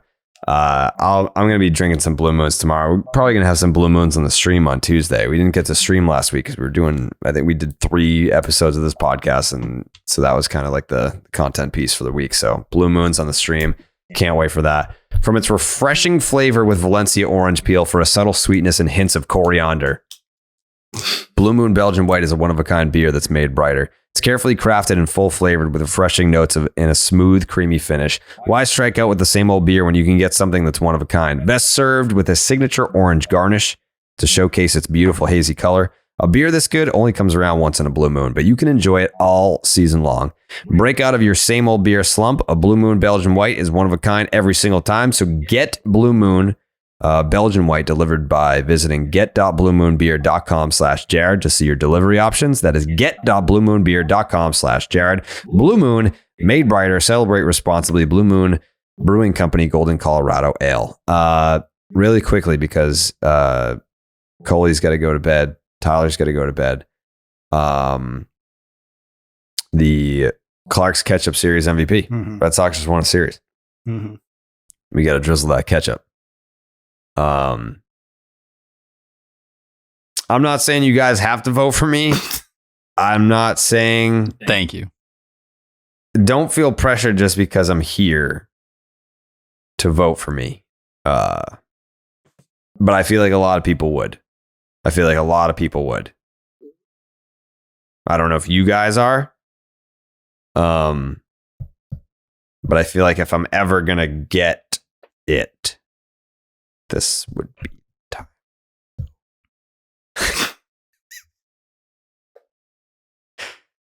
If I were ever to be eligible, I feel like this is really the only time. So just take that into consideration before you submit your vote. I don't like that you're putting a ceiling on your potential. I don't know what else I could do to be worthy of Klark's Ketchup Series MVP. I don't know. You meet a lot of these guys on the field. Maybe you take out Judge before a playoff game or something. I like Judge. I forgot to mention that. He said hi to me, and I wasn't expecting him to remember me. Yeah, this is part he said of hi to me on why Friday. I think he's coming here. He's become friends with you. I don't like it. He just blocked John Boy, though, didn't he? Again. He hates Yankee fans. Yeah, he said hi to me coming out. I saw Benny on Friday. I gave him a big hug. And I said, look what they did to my boy. What did they do to you, Benny? Poor bastard. That's why you mentioned the Mike Mussina perfect game earlier, is because I I was talking to David Cohen for like 20 minutes. Guy's the fucking man. And he was pitching for the Red Sox against Mike Mussina in that game. And he was, at that time, the most recent perfect game thrown. I'm pretty sure that game was like 2 games before 9/11 or 2 days before 9/11. Carl Levitt breaks it up, 2 outs in the 9th. Fenway goes wild. But all that to say, like, I'm pretty sure Aaron Judge he loves Boston. So let's see what happens. He has worn Red Sox gear in the past. Loves Boston. Huge Red Sox fan. I mean, he probably saw that first pitch and was like, bro, I gotta sign with the Sox.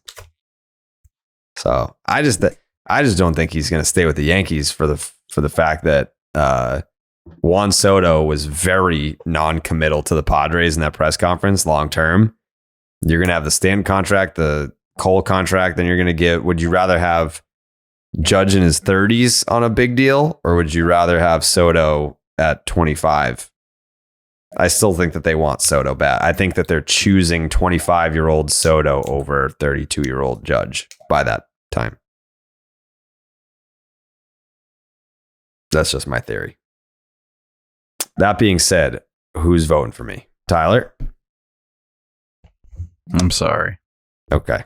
You can go around, maybe. Jake or Coley. I'm going to give you some time to think about it. Coley? So for me, it's between a couple guys as it usually is.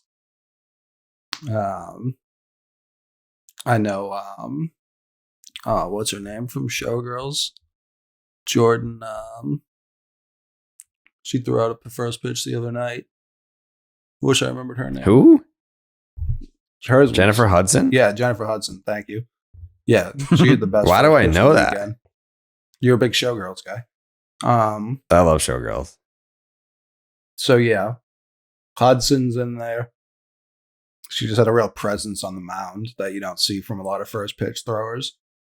Right. I feel like Whitlock's going to be in the conversation for both wins. He was a huge part of. So I got Whitlock in there, but as with all things, it usually comes back to the face of the franchise. Tommy Pham scored in both wins, did his damnedest to win that middle game as well. He did his job in the 9th. The walk-off on Friday, scored twice tonight. 2 of the 3 Yeah, runs Bogarts. tonight. Yeah, Bogarts RBI and Devers homer. Yeah. To me, it has to be Tommy Pham. Okay. Tommy Pham would also be my pick as well. Jake? I mean, Garrett Whitlock deserves very much extreme consideration. Did you get 6 outs the other night? Mm-hmm. Yep, he got the win for that game. He sandwiched a series, and not to say that you didn't do much, but I mean, Garrett. What a performance from Garrett this series. Tommy Pham was my second pick. It's between Garrett and Tommy, but at the end of the day, I think I got to go with Jared. Thank you, Jake. Yeah. Thank you, Jake. You So that's at can't- least that's a ketchup packet for me. you can't vote for yourself, right, Jared? Yeah, of course I can. It's like the president can vote for himself, right? Yeah, you're allowed to vote for yourself, President. Concerning. So what happens if I vote for me? Do you want to be that guy? Yeah. Yeah. I heard they were actually considering renaming the Jimmy Fund, the Jared Fund, for everything you went through. I mean, a lot of people would say that. Mm-hmm. When you brought up the terminal illnesses, it really kind of brought it all together. Yeah. I know. Do you With that feel being like said- if you do you So I feel like you're what? taking away? Do you feel like you're taking away from anyone? If I didn't officially vote for myself yet. Like I thought about Julio for that hit to tie it. Tommy Pham getting heavy consideration. Michael Wacha deserves consideration. His name has not been mentioned yet in this discussion. But at the end of the day, there's no Michael Wacha without me. And at this juncture, it'd be very hard to debate that. We'll see what happens next time out. If he's garbage the next time out, we'll know. Well, that doesn't. Yeah, I guess. And either that or it's just like it just keeps going. Mm-hmm. I don't know how that works. I do know that it's 2:11 a.m. on the Eastern Seaboard.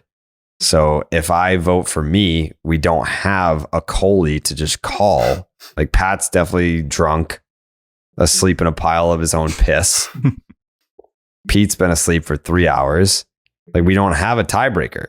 So if I vote for me, that's a Clark's Ketchup Series MVP, right? No, there's no tiebreaker. We have 2 Tommy Pham votes here. Yeah, Jake voted for me. So that's 2-2. Yes. Do you know how ties work, Tyler? Oh God. That's a fair criticism there. Continue. So that being said, think about it like this. Imagine if Tommy Pham found out, because this would be his this would be his first, and he's gonna share it with you. He would probably be excited about that. Or not. Or not excited. Do you want to find out? Yeah, it's up to you. Me and Tyler's hands are clean. We voted the right way. I hate that you guys are putting me in the spot. I wish that one of you voted for me so that I could vote for Tommy Pham. But now you're putting me in this impossible position to I'm forced to vote for myself. All right, well, let's do it this way. I clearly deserve it, but so does Tommy Pham. Let's do it like this. Jake's vote counts as 2 people, so you're the tiebreaker. It's already 2-2. I like this.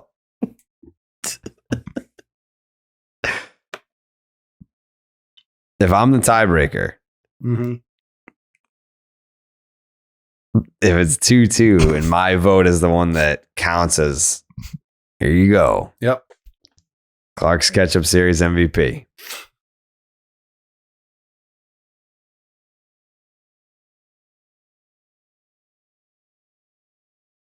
I'm going to vote. I'll vote for Tommy Pham. Jake? Jake, hold on. Time out. I didn't officially press submit. Jake? I was just going to say, we got a new sponsor. Yeah, who's the sponsor? I heard it's CBDMD. CBDMD. Actually, they just sent me a bunch. I'm very excited to try those. Especially tomorrow night to just mellow out. Breaking news. We got a new sponsor. A late season call up, if you will. It's CBDMD, the leaders in hemp-based CBD and Delta-9 THC products. These guys have everything you could possibly need to straight up feel better. And their latest breakthrough is Delta-9 THC. What is Delta-9 THC, Coley? I feel like you would know that. It's synthetic THC, essentially. Not synthetic. Oh, okay. These made in the lab, but it's not normal THC. Got it. These sneaky innovators found a way to get these Delta-9 THC products shipped directly. I got a burp. Hold on. Directly to your door. Now, some restrictions may apply because, of course, they do. So check your local laws before purchasing. But I'm telling you, this stuff is the real deal. They've got gummies packed with 10 milligrams of THC, perfect for winding down after watching the Sox take 2 out of 3 against the New York Yankees. 10 milligrams. Does that sound like a lot to you? Because CBDMD has you covered with their microdose soft gels with just 1 milligram of THC. These guys pack a punch, but that's perfect for all-day support whenever you need it the most. Don't get all caught up in the technicalities. This is the same THC that you've come to know and love over the years, just extracted from hemp. I'm gonna try the 10 milligrams because I've been dealing with the 1 millis, and it's just. I think I'm ready to graduate, Coley. How do you feel about that? I think you're ready. I think I'm ready too.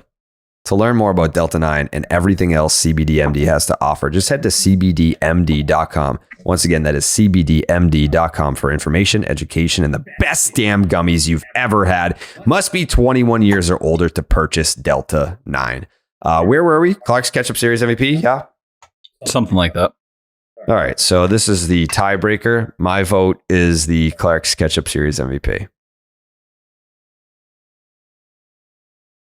Do you really think that Tommy Pham deserves it over me, Coley? Yeah.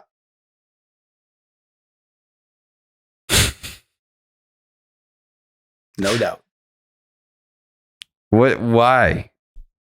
You only contributed to one win. He contributed to both. All right. That's fair, I guess. I mean, I don't know. The other thing too, when Alex Verdugo had the walk-off against the Yankees the last time that they were here. Yes. Okay, so I was on the Monster for that. On Friday, I didn't go on the Monster until the middle of the 8th. I'm a little uncomfortable that you're bringing this up now.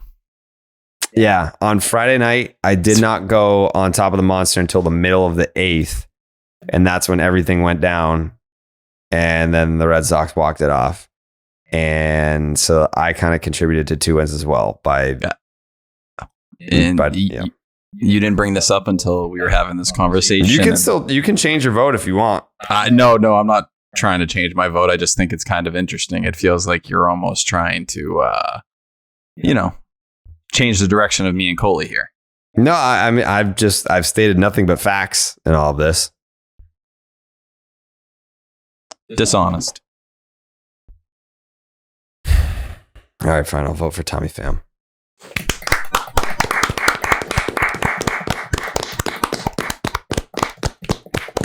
Good job, Tommy Pham. Coley, you can go to bed if you want. I'm just going to do a little stop and shop.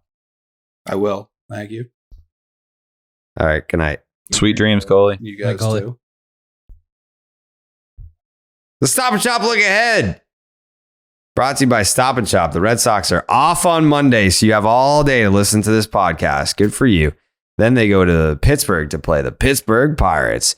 On Tuesday, you got Nick Pivetta versus Mitch Keller, Rich Hill versus JT Brubaker, Nathan Eovaldi versus Bryce Wilson. And he spells it like an asshole. Bryse. That is not how you spell Bryce. It's never been how you spell Bryce. Mitch Keller, 4-8, a 4.25 ERA, 140-41 whip. Strikeouts per 9 is 7.3, so not great. Random stat, 22 starts, has allowed exactly 5 hits in 10 starts, including 4 out of his last 5. His last 6 starts have been pretty good. 2-4, 2.23 ERA, a 3.28 FIP, 6.40 OPS against. He's pitched at least 5 innings in 7 straight starts and at least 6 innings in 6 of his last 7. He doesn't get a ton of whiffs. Red Sox hitters 3 for 15 to double. And that belongs to Eric Hosmer, who's 3 for 7. JT Brubaker, 2-10 with a 4.45 ERA, a 150 whip, and a 9.4 strikeouts per 9. The Pirates are 8-14 when he starts and are 1-4 in his last 5. Big walk guy, 3.7 walks per 9, has multiple walks in 18 of his 22 starts. Fucking loves losing. Pirates have lost his last 6 straight starts. His 380 FIP would lead you to believe he's been a little bit better than what the ERA would show you. The ERA is ballooned by 7 earned runs being allowed to the Philadelphia Phillies back on July 31st. Every single pitch of his sucks except for his curveball. 214 batting average against, 300 slug, 34% whiff rate. The Pirates are 7-15 when he starts. Red Sox hitters 3 for 15. Pham 0 for 8, 5 strikeouts against this fucking idiot. And then Hosmer 3 for 7 with a double and a homer. Bryce Wilson, 2-7, a 5.93 ERA, a 151 whip, and a 6.1 strikeouts per 9. This makes sense. He spells his name like an asshole and he pitches like an asshole. He started in the 2020 NLCS against the Dodgers. I don't remember that. 6 innings, like 1 hit. Bust Braves arm. Really? The Pirates are terrible. Yeah. Pirates are terrible at hitting, but somehow they score 4.66 runs per game for this dude. He's allowed 5 home runs in his last 3 starts. His Savant page is horrific. Horrific. 2nd in average exit velocity, 10th in hard hit rate, 1st in expected batting, 5th in expected slugging. Damn, this guy fucking sucks. The Pirates are 7-9 when he starts, but that doesn't make any sense. 7-9? 7-9. Red Sox hitters 4 for 10. Bogeys 2 for 3 with a double. All right, prediction time. Jake, I'll go with you first. I mean, for me, it feels like a sweep. Yeah, it really does, especially coming off 2 out of 3 against the Yankees. And I know that the Yankees are a bad team, but it do be feeling that way. Tyler, I would love to know if you agree with Jake. I do agree with Jake tonight. You do? Listen, I know I was saying the reason I took 2 out of 3 against the Yankees, I was like, something bad is probably going to happen in Pittsburgh. I feel like tonight was a true momentum changer. I think there's something to build on there. And I like the pitching matchups. You get Nick Pivetta and Nate Eovaldi, beautiful. Rich Hill in the middle of the game, concerning, but you're going to let Josh Winkowski follow him up. That should give the bullpen a little bit of a breather that day. And you should have Schreiber hopefully available tomorrow or on Tuesday, whatever. So you should have one of your elite bullpen arms. Nick Pivetta should be able to go deep into that game. And then by the time Nate Eovaldi rolls around for the finale, Whitlock's ready to shoot. And I'm looking for the brooms. I'm with you. If it's not a sweep, it should be. If it's not a sweep, it should be. But I'm happy. I'm happy to go sweep there. So we got a sweep of sweeps. We get a sweep of sweeps, and that being said, Tyler has to go to sweep. Wow. I actually regret not voting you Klark's Ketchup MVP now. Listen, I don't think you'll ever have another opportunity. You fucking blew it. Wow. You blew it. That was my only shot. I didn't get it. I'll take accountability. This is on me. It kind of is. I shouldn't have put that kind of pressure on Coley, his first true episode on here. You knew Coley wasn't going to vote for me. It was, Jake shot me a text during that conversation, and he tried to talk a little sense into me, and I cracked. I didn't pay attention, so I'm sorry, Jake. Don't say sorry to me. Say sorry to the people, because they were probably rooting for you to vote for me as well. I apologize to everyone. I really don't know what's gotten into me lately. I've been going through some stuff, so I'm sorry. Okay. I accept your apology. That's all that counts. Mm-hmm. We'll be back on fucking Thursday, right? So that'll technically be Friday morning. Yeah. Yeah. Tuesday, Wednesday, Thursday series. Yeah. We'll record. Well, unless is Thursday a day game? I don't think so.